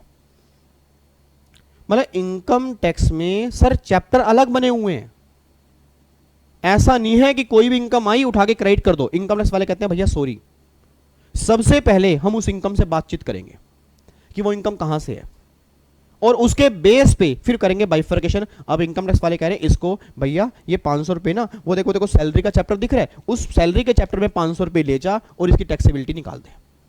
अब ये 500 रुपए कहां चले गए, सैलरी के चैप्टर में जाके आराम से बैठ गए 500 रुपए। अब ये सैलरी के चैप्टर में बैठे हैं, अच्छा अब ये सैलरी के अंदर बैठा है, अब ये देख रहा है इसके बाद कौन आएगा। फिर 500 रुपए नीचे उतर के आ गए, 500 रुपए नीचे उतर के आए, तो फिर मैं इससे पूछूंगा, मैं कहा 500 रुपए बताना तू कहां से आया है। कह रहा मैं तो रेंटल इनकम हूं, मैं तो घर से किराया आया हूं, मैं घर से किराया आया हूं। अब सोच के बोला, ये कह रहा है मैं घर से किराया आया हूं, मतलब मुझे घर से रेंट आया है। अब अगर ये रेंट आया है, अकाउंट्स वाले कहते हैं चाहे तू रेंट है चाहे तू सैलरी है, चल क्रेडिट चल।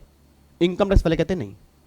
अब इनकम टैक्स वाले इसे कह रहे हैं कि जो ये 500 रुपए घर का रेंट है ना, हम तुझे टैक्सेबल करेंगे हाउस प्रॉपर्टी के चैप्टर में। अब सैलरी वाला कह रहा है आजा आजा मेरे पास आजा, आजा भाई मैं भी यहां बैठा हूं। डिपार्टमेंट वाले कह रहे हैं गलती से भी वहां मत चला जाइयो, क्योंकि वहां टैक्स कैलकुलेशन अलग है, तुम्हारी अलग है, क्योंकि तू हाउस प्रॉपर्टी की इनकम है, वो सैलरी की इनकम है। अच्छा ओ माय गॉड, मतलब सर इनकम टैक्स में फिर हमें तो ऐसे हर इनकम बाइफरकेट करनी पड़ेगी। Answer is yes. Answer is yes sir, answer is yes. यही तो इनकम टैक्स में मजा है, यही इनकम टैक्स में मजा है, और क्या है क्या। इनकम टैक्स में करना क्या होता है, अगर आपके फादर सैलरी क्लास है, एम्प्लॉई हैं, तो आपके फादर की इनकम कहां टैक्सेबल होगी, सैलरी हेड में। आपके फादर मान लो किसी घर से किराया, आपके फादर को किसी घर से किराया आ रहा है, उनकी इनकम टैक्सेबल कहां पर होगी, हाउस प्रॉपर्टी के चैप्टर के अंदर। तो मतलब इनकम टैक्स में अलग अलग चैप्टर बने हुए हैं, ये बात ध्यान देना। अच्छा अभी गेम खत्म नहीं हुई, अभी गेम खत्म नहीं हुई। अब ये 500 रुपये ऊपर से फिर आ गए। अब जब ये 500 रुपये आए, मैंने इस 500 रुपये से पूछा, मैं कहा ये 500 रुपये, अब सुन ना, बता 500 रुपये तो आया कहाँ से। अब ये कह रहा है, कहता मेरे पापा ना बिजनेस करते हैं, मेरे पापा की ना जनरल स्टोर की दुकान है, मेरे पापा की रेडीमेड गारमेंट्स की दुकान है, मेरे पापा की ये वाली दुकान है, वहां से 500 रुपये की इनकम आई है। और साथ में ना 500 रुपये एक और आके खड़े हो गए, कहता मेरे पापा ना सीए हैं, मेरे पापा सीएस हैं, मेरे पापा सीएमए हैं और प्रैक्टिस करते हैं, कंसल्टेंसी देते हैं, उन्हें कंसल्टेंसी की फीस मिली है, ये 500 रुपये। तो मैंने कहा भाई फिर तुम तो प्रोफेशन की इनकम हो। और मैंने दुकान वाले से बोला, मैं कहा तुम तो बिजनेस की इनकम हो। मैं कहा अच्छा तुम्हारी बिजनेस और प्रोफेशन की इनकम होगी तो तुम्हारा चैप्टर जो होगा वो होगा पीजीबीपी। सर ये पीजीपी क्या होता है, profit and gain from business और profession. Profit and gain from business और प्रोफेशन मतलब ऐसी इनकम जो बिजनेस या प्रोफेशन से आ रही है, उसका इनकम टैक्स में अलग चैप्टर है। तो ये है इनकम टैक्स की दुनिया जो हम देखेंगे आराम से, ठीक है। अब देखो इसको सैलरी वाला कह रहा आजा भाई मेरे पास आजा, हाउस प्रॉपर्टी वाला कह रहा मेरे पास आजा, गवर्नमेंट कह रही है चल उधर चल, चल उधर चल। तेरा पीजीपी का चैप्टर है, बिजनेस प्रोफेशन है, तो टैक्सेबल वहां पे होगा, ना तो सैलरी में होगा और ना ही हाउस प्रॉपर्टी में होगा, ठीक है। तो बात समझ में आ रही है, मतलब हर इनकम का अलग चैप्टर है। उसके बाद फिर 500 रुपये आए। मैंने कहा हाँ भाई तू कहाँ से आया है, बताना 500 रुपये कहाँ से आए। कह रहा मेरे पापा ने ना एक कैपिटल एसेट बेची है, मेरे पापा ने एक एसेट बेची है, उस एसेट को बेचने पर 500 का प्रॉफिट हुआ है। मैं कहा चल कैपिटल गेन में चल, मैं कहा चल कैपिटल गेन में चल। कैपिटल गेन मींस एसेट को बेचने से जो प्रॉफिट होगा उस केस में टैक्सेबिलिटी कहां पे होगी, कैपिटल गेन में होगी। और अब इतने सारे 500 रुपये आ गए, कह रहे मेरे को इंटरेस्ट आया है, ये डिविडेंड की इनकम है, ये लॉटरी की इनकम है, ये बैटिंग की इनकम है, ये गैम्बलिंग की इनकम है। तो गवर्नमेंट ने क्या किया, इनकम टैक्स में एक चैप्टर क्रिएट कर दिया जिसका नाम ही रख दिया अदर सोर्स। मैं आपको बताऊंगा सर इनकम टैक्स में मेन 5 चैप्टर हैं, salary, house property, PGBP, capital gain, other source. मेरी पूरी फैमिली मेरे पीछे बोलेगी, दोबारा बोलो कौन कौन से, salary, house property, PGBP, capital gain, other source. एक बार फिर बोलो, salary, house property, PGBP, capital gain, other source. एक बार फिर बोलो, salary, house property, PGBP, capital gain, other source. ये 5 चैप्टर हैं। अब एम्प्लॉई को आने वाली income salary, rental income house property, business की इनकम पीजीबीपी, एसेट को सेल करके इनकम कैपिटल गेन, और बाकी सारी इनकम जो है वो कहां जाएगी, अदर सोर्स। और मेरी पूरी फैमिली ने, एक मूवी तो आपने देखी होगी ना नालायकों, याद करो एक मूवी आपने देखी होगी, मैं हूं ना। देखिए शाहरुख खान की एक मूवी थी मैं हूं ना, तो वही नाम है अदर सोर्स का। अदर सोर्स क्या कह रहा है, अदर सोर्स यही तो कह रहा है जो कहीं भी टैक्सेबल नहीं होगा ना, जो कहीं भी टैक्सेबल नहीं होगा, मैं हूं ना, वो सारी इनकम तुम मुझ में टैक्सेबल कर दो। मतलब ऐसी इनकम जो ऊपर वाले 4 चैप्टर में कहीं पर भी कवर नहीं हो रही, वो सारी इनकम जो होगी वो अदर सोर्स में टैक्सेबल हो जाएगी। इन 5 को हम बोलते हैं 5 हेड्स ऑफ इनकम। तो आज के बाद कई बच्चे, मतलब मैं तो उम्मीद करता हूं 100% बच्चा ही जब क्लासेस लेगा मेरी, तो ये बातें उन्हें फील होंगी जब हम क्लास में डिटेल में करेंगे। अगर नहीं भी लेगा, ऑलवेज ये बात ध्यान देना, इनकम टैक्स में 5 हेड्स ऑफ इनकम होते हैं, मतलब जिनके अंदर इनकम टैक्सेबल होती है। अकाउंट्स वाला हिसाब नहीं होता यहाँ पे, अकाउंट्स वाला हिसाब नहीं होता। अकाउंट्स में दुनिया अलग है, इनकम टैक्स में दुनिया अलग है। अकाउंट्स और इनकम टैक्स में 36 का आंकड़ा है, ठीक है। तो देखो जब हम पार्ट नंबर 2 करेंगे, पार्ट नंबर 2 की हेडिंग क्या थी, कंप्यूटेशन ऑफ टोटल इनकम, की एक पर्सन की टोटल इनकम कैसे निकालते हैं और टैक्स लायबिलिटी कैसे निकालते हैं। उसमें सबसे पहला जो हमारा एक चैप्टर होगा that is 5 heads of income, इसमें हमें 5 चैप्टर करने हैं। और लास्ट टाइम को बोल दे रही 5 चैप्टर कौन कौन से हैं, दोबारा बोलो 5 चैप्टर कौन कौन से हैं, salary, house property, PGBP, capital gain, other source. एक बार और बोलो, salary, house property, PGBP, capital gain, other source. ये 5 चैप्टर आपके निकल के आ रहे हैं, बस ये पर ध्यान देना चाहिए, कोई दिक्कत तो नहीं है। तो ये हमें पढ़ने को मिलेंगे पार्ट नंबर 2 के अंदर। फिर अगला चैप्टर ना, अगला चैप्टर एक हमारा और आएगा पार्ट नंबर 2 में, एक चैप्टर हमें और पढ़ने को मिलेगा, वो हमारा है क्लबिंग ऑफ इनकम। अब ये क्लबिंग ऑफ इनकम का मतलब क्या है जी? ये क्लबिंग ऑफ इनकम का मतलब क्या है? अगर मैं क्लबिंग ऑफ इनकम की बात करूंगा ना, प्लीज ध्यान सुनना जी। अगर मैं नॉर्मली क्लबिंग ऑफ इनकम की बात करूंगा तो क्लबिंग ऑफ इनकम का मतलब होता है किसी दूसरे की इनकम को किसी दूसरे की इनकम में जोड़ना। जैसे एग्जाम्पल के तौर पे मान लो अगर मैंने कोई इनकम अपनी वाइफ को ट्रांसफर कर दी। एक बच्चा कहता है सर, मैंने कहा हाँ, कहता सर जैसे ना आपने कहा था कि भाई इनकम टैक्स में ना एग्जम्पशन लिमिट होती है, भाई कुछ इनकम एग्जम्प्ट होती है, तो क्या प्लीज आप हमें बता दोगे कितनी इनकम एग्जम्प्ट होती है? मैं कहा चलो बता देता हूँ। इनकम टैक्स में एग्जम्पशन लिमिट होती है 2.5 लाख की। एक नॉर्मल लिमिट है 2.5 लाख रुपए की, मतलब अगर आपकी पूरे साल में इनकम 2.5 लाख रुपए तक होगी ना, आपको इनकम टैक्स पे नहीं करना होता। मेरा पूरी क्लास से क्वेश्चन है, अगर मेरी इनकम पूरे साल में 2 लाख रुपए है, क्या मुझे टैक्स पे करना है? Answer is no. अगर मेरी पूरे साल में इनकम 5 लाख रुपए है, क्या टैक्स पे करना होगा? Answer is yes. अब मैं और मेरी वाइफ है, मेरी वाइफ कोई काम नहीं करती थी, मेरी वाइफ हाउस वाइफ है, उनकी कोई इनकम नहीं है, मेरी इनकम मान लो 5 लाख रुपए। तो एक दिन वैसे हम दोनों बैठे थे, तो मैंने अपनी वाइफ से बोला, मैं कहा ए जी सुनते हो? मेरी वाइफ बोली सुन ही रहे हैं जी, इतने सालों से सुन ही रहे हो, क्या कर रहे हैं? मैं कहा सुनते हो जी? मैं कहा मैं मेरे को ना 2.5 लाख, मेरी इनकम 5 लाख रुपए है, मुझे टैक्स पे करना पड़ रहा है, मैं चाहता हूँ मैं 2.5 लाख रुपए की इनकम आपको डाइवर्ट कर दूँ। तो मेरी वाइफ कह रही उससे क्या होगा जी? मैंने कहा उससे ये होगा जी कि जो 2.5 लाख रुपए की इनकम आपकी होगी, 2.5 लाख की मेरी होगी, हम दोनों का टैक्स बच जाएगा। मेरी वाइफ कहती है आपके अंदर तो बड़ा दिमाग है जी। मैं कहा वो तो है ही है जी, भाई सिंपल सी बात है, दिमाग है तभी तो कह रहा हूँ कि 2.5 लाख आप ले लो, 2.5 लाख मैं ले लूंगा, इनकम एग्जम्प्ट हो जाएगी। तो मेरी वाइफ ने कहा ऐसा हो जाता है? मैं कहा यस ऐसा हो जाता है। भाई मैं ऐसा करूंगा, किराएदार को बोल दूंगा किराया मुझे ना देकर आपको दे देगा। अब जब वो किराया सब आपको देगा, आपकी इनकम 2.5 लाख, मेरी इनकम 2.5 लाख, टैक्स हो गया 0। गवर्नमेंट कह रही चल क्या रहा है? गवर्नमेंट कह रही भाई चल क्या रहा है, ये तो तू इनकम डाइवर्ट कर रहा है। मैं कहा कर रहा हूं। अब गवर्नमेंट ने क्या किया, इस इनकम डाइवर्जन को रोकने के लिए इनकम टैक्स में एक चैप्टर बना दिया, क्लबिंग ऑफ इनकम। सर मैंने पहले भी कहा था हर चैप्टर का, इनकम टैक्स में हर चैप्टर का एक लॉजिक होगा, जी, हर चैप्टर का एक लॉजिक होगा। क्लबिंग ऑफ इनकम मींस कि अगर मैंने इनकम अपनी वाइफ को ट्रांसफर कर दी, अपने बच्चे को ट्रांसफर कर दी, उस केस में गवर्नमेंट कहती है वो सारी इनकम वापिस से तुझ में ही जुड़ जाएगी और तू ही उस पर टैक्स पे करेगा, बस ये बात ध्यान देना। तो आज जो लोग इनकम डाइवर्ट करने की कोशिश करते हैं, वो कुछ लोग ऐसे हैं जो इस चैप्टर के अंदर कवर हो जाते हैं। तो क्लबिंग ऑफ इनकम एक ऐसा चैप्टर है जो ये बात बोलेगा कि अगर आप इनकम डाइवर्ट कर रहे हो, उस डाइवर्जन जो इनकम आपने डाइवर्ट की है वो सारी इनकम वापस से आप में जुड़ जाएगी, बस ये बात ध्यान दो। तो सिंपल सी बात क्या निकल के आ रही है भाई? जल्दी बोलो, सिंपल सी बात क्या निकल के आ रही है? क्लबिंग ऑफ इनकम मींस अगर इनकम दूसरे को डाइवर्ट करेंगे तो वो इनकम पर वो टैक्स पे नहीं करेगा, अल्टीमेटली हमें ही टैक्स पे करना पड़ेगा। ऐसा चैप्टर भी हमें इनकम टैक्स में पढ़ने को मिलेगा। मेरी बात समझ में आ रही है? अच्छा, फिर एक चैप्टर में और पढ़ने को मिलेगा, सेट ऑफ लॉसेस।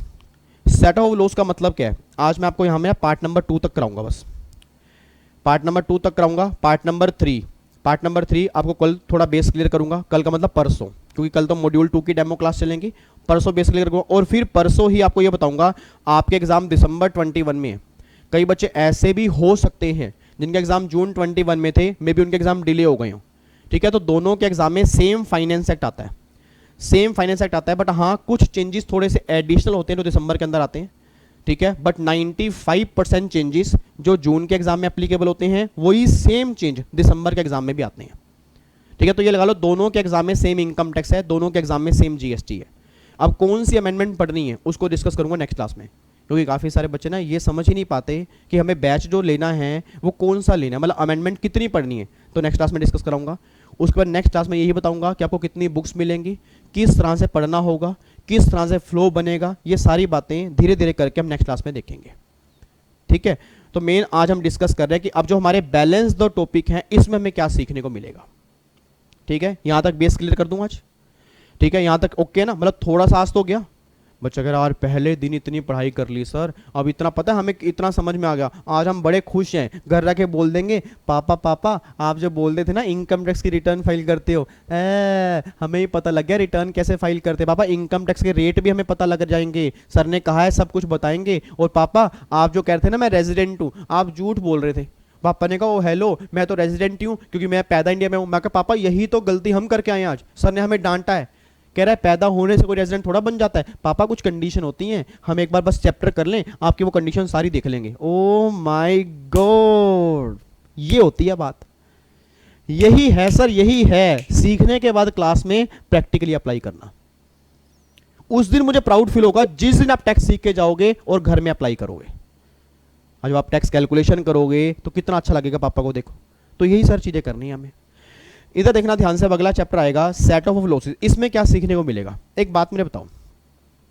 एक बच्चे के ना फादर साहब साथ ही बैठे हैं, कह रहे विवेक तेरी पहली क्लास थी तो काफ़ी सुना था टैक्स के बारे में, तो मेरे भी कुछ डाउट्स थे। मैं कहा अंकल बताओ क्या डाउट है।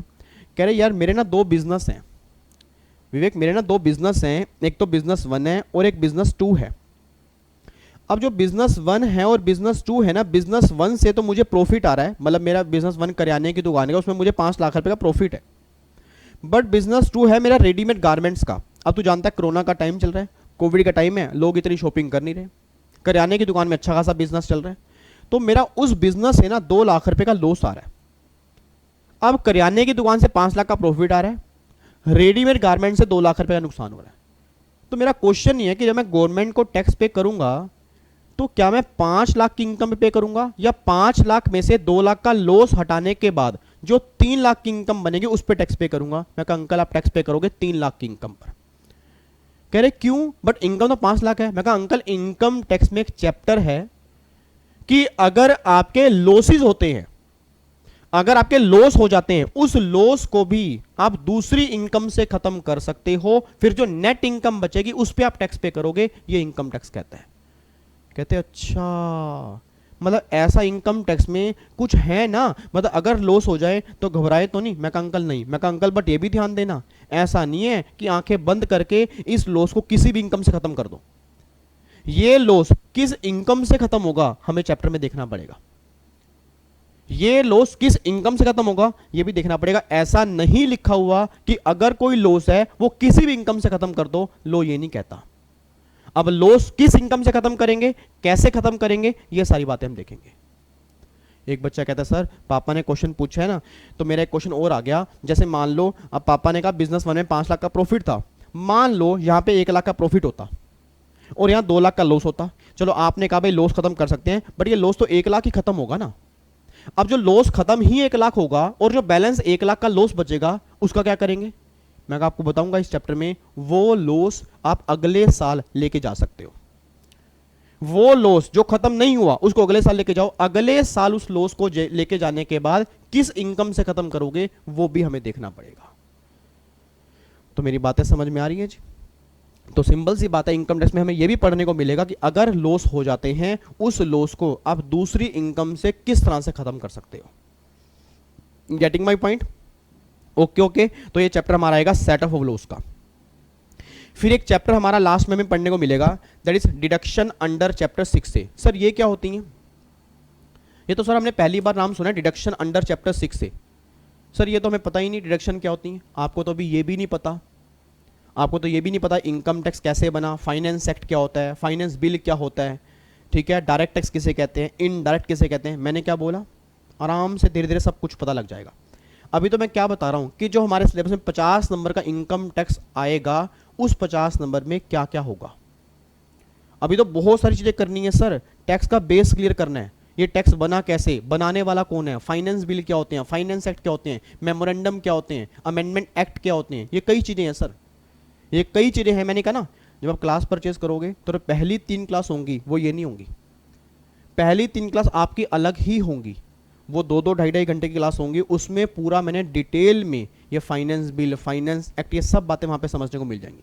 अभी तो मैं क्या क्लियर करने के लिए आया हूं, सिर्फ 3 क्लास में बेस, सिर्फ बेस क्लियर करने के लिए आया हूं कि टैक्सेशन की दुनिया में क्या दुनिया है, ठीक है। बाकी जब वहां से फाइनेंस बिल क्या होगा, फाइनेंस एक्ट क्या होगा, ये सारी बातें जब आप क्लास लोगे तो पहली 3 क्लास में यही बातें हमें सीखनी है, ठीक है। तभी मैं बार बार कह रहा हूं कि ये मत समझना कि ये 3 क्लास आपको वहां पे आएंगी, वो 3 क्लास अलग होंगी। ये 3 क्लास तो बेसिक क्लास हैं, वो 3 क्लास आपका बेस क्लियर करेंगी डिटेल में, ठीक है। मतलब फाइनेंस एक्ट हो गया, फाइनेंस बिल हो गया, काफी सारी चीजें होंगी वो आपको दोबारा से देखनी पड़ेंगी। तो ये मत सोचना कि ये 3 क्लास देख ली तो वो 3 क्लास नहीं देखनी, वो तो देखनी ही देखनी है, वो तो देखनी ही देखनी है, ये बात ध्यान देना जी, ठीक है। चलो अब यहाँ पे देखना डिडक्शन अंडर चैप्टर 6 से। अब डिडक्शंस क्या होती हैं?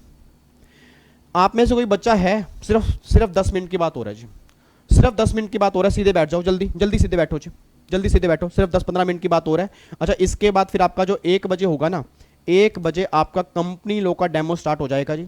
1 बजे कंपनी लो का डेमो है, उसके बाद फिर GIGL या सेटिंग अप का होगा। मतलब ये लगा लो जब सेशन खत्म होगा उसके 1 घंटे के बाद अगला डेमो स्टार्ट हो जाएगा। और आज आपके 4 क्लास आपको देखनी है, एक तो टैक्स की, कंपनी लो की, GIGL की और सेटिंग अप की। और ये चारों क्लास बहुत अच्छे ढंग से देखना सर, क्योंकि मैंने दोबारा बोल रहा हूँ, पढ़ना और समझने में फ़र्क होता है। और मैंने कल भी वीडियो के अंदर कहा था कि अगर आप सीखना चाहते हो, समझना चाहते हो ना सर, तो ये लगा लो बेस्ट चीज़ है, फिर उससे बेस्ट कुछ भी नहीं है सर। ठीक है, चलो इधर देखना ध्यान से। अब अगर मैं डिडक्शन की बात करूंगा, डिडक्शन का मतलब क्या है, इधर सुना ध्यान से, डिडक्शन का मतलब क्या है। एक बात मैंने सोच के बताओ, एक बात सोच के बताओ, आप में से किसी के पापा ने LIC कराई है? LIC एक बार पूछना जरा, अगर आप घर ही बैठे हो, क्योंकि आज तो कल तो घर ही हो, बाहर तो जा नहीं रहे, पूछना पापा को, आवाज मार के पूछो कि पापा LIC कराई है आपने? LIC एक बार पूछो तो सही। बच्चा कह रहा है पापा गुस्से में बैठे हैं, पापा कहीं मार ना दें चांटा। नहीं नालायक, पूछ लो। क्या पापा विवेक सर पूछ रहे हैं क्या LIC कराई है? मेरे सामने पूछो, क्या कह रहे हैं? कराई हुई है ना? हाँ कराई है। अब जो पापा ने LIC कराई है, पापा से अभी पूछो कि पापा उस LIC का प्रीमियम पे करते हो? पापा क्या कह रहे हैं? करते हैं। कईयों के पापा तो उठ के ही आ गए, कह रहे कौन कह रहा है ये? अंकल मैं कह रहा हूं, मैं इनसे पूछ रहा हूं कि आपकी LIC है, आप जो प्रीमियम पे करते हो। अब मैं आपको बताता हूं, ये जो आपके पापा LIC का प्रीमियम पे करते हैं ना, कभी आप पापा की इनकम टैक्स की रिटर्न चेक कर लेना, पापा उस प्रीमियम पर टैक्स पे नहीं करते होंगे। हैं पापा आप टैक्स पे नहीं करते? तो पापा कहते भाई ऐसे क्या हो गया तेरे को? हाँ नहीं पे करता, और ये मैं पे नहीं करता, मैं कोई चोरी थोड़ा कर रहा हूं, ये तो गवर्नमेंट नहीं कहा है, ये तो गवर्नमेंट ने ही मुझे कहा है। अब सुना ध्यान से गवर्नमेंट क्या कहती है, अब सुना ध्यान से गवर्नमेंट कहती क्या है। गवर्नमेंट ये बात कहती है, लास्ट कॉन्सेप्ट है सर, लास्ट कॉन्सेप्ट अगर समझ के चले जाओगे नेक्स्ट क्लास में और बेस क्लियर हो जाएगा। इधर सुना ध्यान से, गवर्नमेंट क्या कहती है? गवर्नमेंट ये बात कहती है, जैसे मान लो मेरे हाथ में 500 का नोट नहीं है, मेरे हाथ में 50 लाख की इनकम है, मेरे हाथ में 50 लाख की इनकम है, ठीक है। अब इनकम 50 लाख की है। अब मैं दौड़ा दौड़ा गवर्नमेंट के पास गया, मैंने कहा गवर्नमेंट ने कहा क्या हुआ? मैं कहा गवर्नमेंट ये 50 लाख रुपए की इनकम है, इस 50 लाख रुपए की इनकम के ऊपर आप इनकम टैक्स ले लो। गवर्नमेंट कहती 1 मिनट रुक जा, 1 मिनट रुक, जल्दबाजी क्यों कर रहा है? मैं कहा गवर्नमेंट 50 लाख की इनकम कमाई है मैंने, और 50 लाख की इनकम में इनकम टैक्स पे करूंगा। कह रहे ले लेंगे, रुक तो जा। कह रहे एक बात बता, तेरी इनकम पूरे साल में कितनी है? मैं कहा बताया तो 50 लाख है। कह रहे तेरे घर में कमाने वाले कितने हैं? मैं कहा तुम्हें उससे क्या लेना, गवर्नमेंट 50 लाख की इनकम है, इनकम टैक्स लो। कह रहे रुक तो जा यार, कि हम चाह रहे हैं तेरा फायदा हो जाए, तू कह रहा है 50 लाख में इनकम टैक्स ले लो। मैं कहा तो कैसे फायदा चाह रहे हो? कह रहे रुक जा, वही समझाना चाह रहे हैं कि ये बता तेरे घर में कमाने वाले कितने हैं? मैं कह रही मैं तो एक लौता कमाने वाला हूं भाई, अभी CS मैंने क्लियर की है, अभी CA मैंने क्लियर की है, और अच्छा पैकेज लग गया तो मैं इकलौता कमाने वाला हूं। कह रहे अगर कल तू मर जाए तो? मगर तुम्हारे मुंह में अगर कल तू मर जाए मतलब क्या तुम्हारा? मैं कहा मैं क्यों? कह रहे सुन तो सही, अगर कल तुझे कुछ हो जाए तो क्या होगा? तेरी फैमिली वालों को क्या होगा? मैं कहा यार बात तो सही है, लाइफ तो अनसर्टेन है, लाइफ का तो कुछ पता ही नहीं है। और मैं कहा अगर मान लो कल मुझे कुछ, मैं डर डर के बोल रहा हूं, अगर कुछ हो गया तो मेरी फैमिली वालों को क्या होगा? उनको पैसे कैसे मिलेंगे? कह रहे वही तो समझा रहे हैं तुझे, चल जाके LIC करा के आ, जाके अपना लाइफ इंश्योरेंस करा के आ, कि अगर कल तुझे कुछ हो जाए तेरी फैमिली वालों को कम से कम उनको तो पैसा मिल जाए। मैं कहा गवर्नमेंट फिर ये LIC करा के पैसा तो फैमिली वालों को मिलेगा? कह रहे हाँ। मैं कहा मुझे फायदा क्या होगा? कह रहे तुझे फायदा ये होगा कि मान ले तो इस 50 लाख में से 1 लाख रुपए LIC का प्रीमियम पे करके आ जाता है, तो हम तेरा टैक्स ना 50 लाख पर नहीं लगाएंगे, 49 लाख पे लगाएंगे। मतलब हम तेरा 1 लाख रुपए टैक्स छोड़ देंगे। क्यों? तूने अपनी LIC करा ली, तूने अपनी फैमिली सिक्योर कर ली, हुई तेरी फैमिली सिक्योर है, फिर भी हम तुझे बेनिफिट देंगे, हम 1 लाख पे टैक्स चार्ज नहीं करेंगे। मैं कहा अच्छा, मतलब आप मुझे बेनिफिट दे रहे हो? गवर्नमेंट कहते यस, इसी को इनकम टैक्स में नाम देते हैं डिडक्शंस का। अब मैं दोबारा गवर्नमेंट के पास आ गया, दौड़ा दौड़ा आया, मैंने कहा गवर्नमेंट ने कहा क्या हुआ? मैं कहा गवर्नमेंट अब ये 49 लाख है, इस पर टैक्स ले लो। कह रहे रुक जा, एक बात बता, तेरी हेल्थ का इंश्योरेंस है? मैं कहा मेरी हेल्थ को क्या हुआ यार अभी? मैं कहा अभी मैं 28-30 साल का हूं, मेरी हेल्थ सही है। कह रहे भैया 28-30 साल का हेल्थ सही है, ये क्या हो गया? क्या एज का हेल्थ से कोई लेने देना है क्या? मैं कहा वैसे है तो नहीं, आज तो कई छोटे छोटे बच्चे हैं उनको कई प्रॉब्लम हो रही है, कई लोग हॉस्पिटल के अंदर भर्ती हैं। तो कह रहे वही तो मैं कह रहा हूँ, अगर कल तुझे कुछ हो गया, तेरी हेल्थ को दिक्कत आ गई, सारा खर्चा तू करेगा, इससे बढ़िया तो अपना इंश्योरेंस करवा के आ। तेरा सारा खर्चा कौन देंगे? कंपनी वाले देंगे। और जो तू प्रीमियम पे करेगा ना हेल्थ का, उस पर भी हम टैक्स चार्ज नहीं करेंगे। और बता चाहता क्या है? मतलब गवर्नमेंट ये बात कह रही है कि हमारी कुछ इन्वेस्टमेंट की लिस्ट है, हमारी इन्वेस्टमेंट की लिस्ट है कि अगर कोई पर्सन इसमें दी गई लिस्ट में कहीं पर भी इन्वेस्टमेंट कर देगा, उस पैसे पर हम टैक्स चार्ज नहीं करेंगे। तो सिंपल सी बात ये ध्यान देना, सिंपल सी बात ये ध्यान देना सर, जो डिडक्शन वाला चैप्टर है उसमें यही सारी बातें बताई गई हैं कि अगर यहां पैसा लगाओगे, इस पैसे पर हम टैक्स चार्ज नहीं करेंगे। उसको बोलते हैं डिडक्शन अंडर चैप्टर 6 है। ठीक है भैया, डिडक्शन क्या होती है? पूरा कंप्लीट चैप्टर आपका इनकम टैक्स में, मैंने कहा ना 82 लेक्चर है, तो 82 लेक्चर समझ सकते हो आप। 82 कई लोगों का तो 82 में पूरा टैक्स ही खत्म हो जाता है।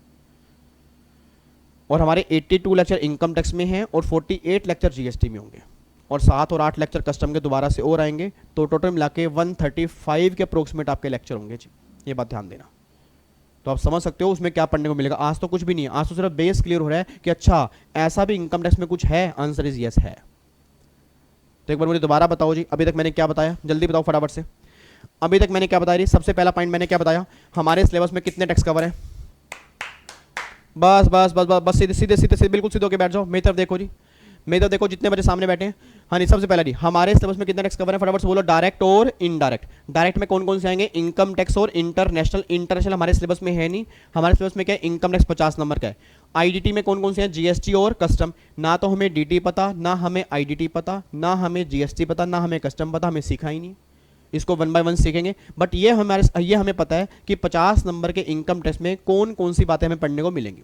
चैप्टर नंबर 1 वो ये बताएगा कि भैया आपके टैक्स रेट क्या क्या होते हैं, एग्जम्पशन लिमिट क्या क्या होती हैं, किस रेट से टैक्स लगता है, कैसे में टैक्स देना पड़ता है, किस तरह से टैक्स कैलकुलेट करते हैं, कंपनी वाले केस में टैक्स रेट क्या होंगे, फर्म वाले केस में क्या होंगे, इंडिविजुअल वाले केस में क्या होंगे, सरचार्ज क्या होता है, सेस क्या होता है, रिबेट क्या होती है। ये सारी बातें टॉपिक नंबर 1 के अंदर आएंगी। टॉपिक नंबर 2, मैं इंडिया का रेजिडेंट कब बनूंगा, आप कब बनोगे, कब एनआर बनेंगे, कब सिटीजन बनेंगे, कब ओरिजिन बनेंगे, कब फॉरेन सिटीजन बनेंगे। मतलब ये सारी बातें चैप्टर नंबर 2 के अंदर आएंगी। चैप्टर नंबर 3, इनकम आएगी कहां से? कहीं से भी आए, इनकम टैक्स में वो सारी इनकम 5 हेड में डिस्ट्रीब्यूट होगी। फटाफट से बोलो कौन कौन से? Salary, house property, PGBP, capital gain, other source. दोबारा बोलो, salary, house property, PGBP, capital gain, other source. इसको क्या बोलते हैं? 5 heads of income. 5 heads of income means क्या होता है कि आपकी जो भी इनकम होगी इन पांचों में से किसी एक चैप्टर में टैक्सेबल होगी। या तो इनकम टैक्सेबल होगी सैलरी में, या वो इनकम हाउस प्रॉपर्टी, या वो इनकम पीजीबीपी, या वो इनकम कैपिटल गेन, या वो इनकम अदर सोर्स। अब वो किस तरह से चेक करेंगे? याद करो मैंने कहा था एम्प्लॉई की इनकम जो होगी सैलरी में, रेंटल इनकम हाउस प्रॉपर्टी, अगर आपकी बिजनेस की इनकम है, प्रोफेशन की इनकम है पीजीबीपी, अगर आपने प्रॉपर्टी सेल कर दी उससे इनकम कमाई कैपिटल गेन, और अगर कोई इनकम कहीं पर भी कवर नहीं हो रही वो सारी की सारी इनकम कहाँ जाएगी? अदर सोर्स में। बस ये बात ध्यान देना। ये बात क्लियर हो गई? ये आपके 5 हेड होंगे। फिर मैंने कहा था अगर मैंने इनकम ट्रांसफर किया अपनी वाइफ को, अपने बच्चों को, तो वो सारी इनकम भी दोबारा से मुझ में जुड़ जाएगी, that is clubbing of income. और फिर अगर मान लो मुझे लॉस हो रहे हैं, अगर मैंने कोई प्रॉपर्टी बेची उससे लॉस हुआ, मेरे बिजनेस से लॉस है, तो उन लॉसेस को मैं किस इनकम से खत्म कर सकता हूं? लॉस किस इनकम से खत्म होंगे? और अगर वो लॉस सारे खत्म नहीं होते फिर अगले साल जाएंगे, उसका ट्रीटमेंट क्या होगा? एक चैप्टर होगा सेट ऑफ का। और फिर अगर आपने एलआईसी कराई है, हेल्थ इंश्योरेंस करवाया है, आपने गवर्नमेंट की स्कीम में इन्वेस्टमेंट की हैं, उस केस में कैसे आप माइनस करोगे, कितने आपको डिडक्शंस मिलेंगी, ये सारी बातें आपकी डिडक्शन के चैप्टर में आएंगी। तो मतलब इनकम टैक्स में वो सारी दुनिया हमें देखने को मिलेगी जो आज तक हमने सुनी है। मजा आएगा, बहुत मजा आएगा सर, बहुत इंटरेस्टिंग है। बच्चा कह रहा है ओह माय गॉड सर, सही में लग रहा है मजा आएगा। मजा मैंने कहा ना, टेस्ट करवा लेना ब्लड जरा, और टेस्ट करवाने के पैसे मुझसे ले लेना। अगर वहाँ लिखा होता है ना HBO पॉजिटिव, ये अगर वहाँ टैक्स पॉजिटिव, और अगर ब्लड में वो ये ना कह दे कि आपके सेल्स में टैक्स मिल चुका है, फिर आप मुझे बोल देना चाहिए सर आपके ब्लड सेल में टैक्स पैदा होना स्टार्ट हो जाएगा। ये बात ध्यान देना चाहिए। आपको मजाक लग रहा है? अभी पूछना उन बच्चों से जो क्लासेस ले चुके हैं, एक अलग ही दुनिया आपको देखने को मिल जाएगी। ठीक है, चलो जी, तो फिर यहाँ तक हमने आज की है जी। ये बेसिक बात आपकी क्लियर हो गई। अब नेक्स्ट क्लास में एक तो पार्ट नंबर 3 में क्या पढ़ने को मिलेगा वो, और कितनी अमेंडमेंट्स एप्लीकेबल हैं वो, उसके बाद डायरेक्ट टैक्स किसे कहते हैं, इनडायरेक्ट किसे कहते हैं, जीएसटी क्या होता है, कस्टम क्या होता है, इनकम टैक्स का मीनिंग क्या होता है, इवन टैक्स का मीनिंग क्या होता है। क्योंकि अभी हमने ये भी नहीं समझा कि हमारा सिलेबस जो टैक्स है उस टैक्स का मीनिंग क्या है। सर फिर आपने आज क्यों नहीं समझाया? आज मुझे समझाना ही नहीं था। क्यों? क्योंकि पहले ये तो पता लगे भाई जो हमारे सिलेबस में इनकम टैक्स है उसमें क्या दुनिया दिखाऊंगा मैं। सर हर चीज़ का ना बेस होता है, पहले थोड़ा ये क्लियर होगा ना। देखो अब आपको सेटिस्फेक्शन हो गई कि हाँ जो हमने सुना था कि return, income tax, calculation, avoidance, planning, ठीक है, ये सारी बातें हमें पढ़ने को मिलेंगी। यस, पढ़ने को मिलेंगी। अब ये पता लग गया क्या पढ़ने को मिलेगा। अब नेक्स्ट क्लास में अमेंडमेंट और पार्ट नंबर 3, और फिर मैं आऊंगा बताओ ये टैक्स है, इसका मीनिंग ये है, डायरेक्ट ये है, इनडायरेक्ट ये है, जीएसटी ये है, कस्टम ये है, इस तरह से आगे चलेगा वो। ठीक है, और फिर जो बाकी 3 क्लास आपके पास आएंगी रेगुलर बैच की, तो वो तो फिर आपकी अलग ही होंगी। फाइनेंस एक्ट, फाइनेंस बिल, वो सारा पूरा जीरो लेवल से हम बिल्कुल स्क्रैच करके फिर वहां से हम स्टार्ट करेंगे। ठीक है, चलो जी, फिर बाकी मुलाकात करेंगे अब परसों की क्लास में, सेम टाइम सुबह 11 बजे जी। ठीक है, इसके बाद अब थोड़ी देर के बाद कंप्लो की क्लास होगी, वो भी आपने जरूर देखनी है। बहुत ज़बरदस्त आपको समझ में आएगा, बहुत बढ़िया, आपको ये फील होगा एक्चुअल में लो पढ़ा कैसे जाता है। ठीक है, और 4 क्लास आ रहे हैं और चारों की चार आपने देखनी है जी। ठीक है, चलो ओके जी, बाय बाय, टाटा, थैंक यू सो मच, जय हिंद। और एक बात और जी, एक बात और सुन के जाना जी। आपने ये सुन के जाना है कि आपको स्टार्टिंग से अपना माइंड क्लियर करके चलना है कि आपको 1 ग्रुप या 2 ग्रुप देने हैं। अगर फिर भी कंफ्यूजन है कितने ग्रुप देने हैं आप कमेंट बॉक्स में डाल देना, मैं कोशिश करूंगा आपके हर क्वेश्चन का आंसर देने की। और इवन कोई भी डाउट आपका आज की क्लास में है या किसी भी तरह का डाउट है, आप कमेंट बॉक्स में डाल देना, मैं कोशिश करूंगा हर डाउट का रिप्लाई करने की। ठीक है जी, और बस थैंक यू सो मच इतना प्यार देने के लिए। ओके जी, बाय बाय, टेक केयर, अपना ध्यान रखो, अपनी फैमिली का ध्यान रखो, तंदुरुस्त रहो, चुस्त रहो, मस्त रहो, खुश रहो, खुशियां बांटो, और किसी का बुरा मत बोलो, किसी का बुरा मत सुनो, अच्छे इंसान बनो, डिग्री भी आपको मिल जाएगी। ठीक है, bye bye, take care, God bless you ji, जय हिंद, love you so much, bye bye, bye bye ji, bye bye.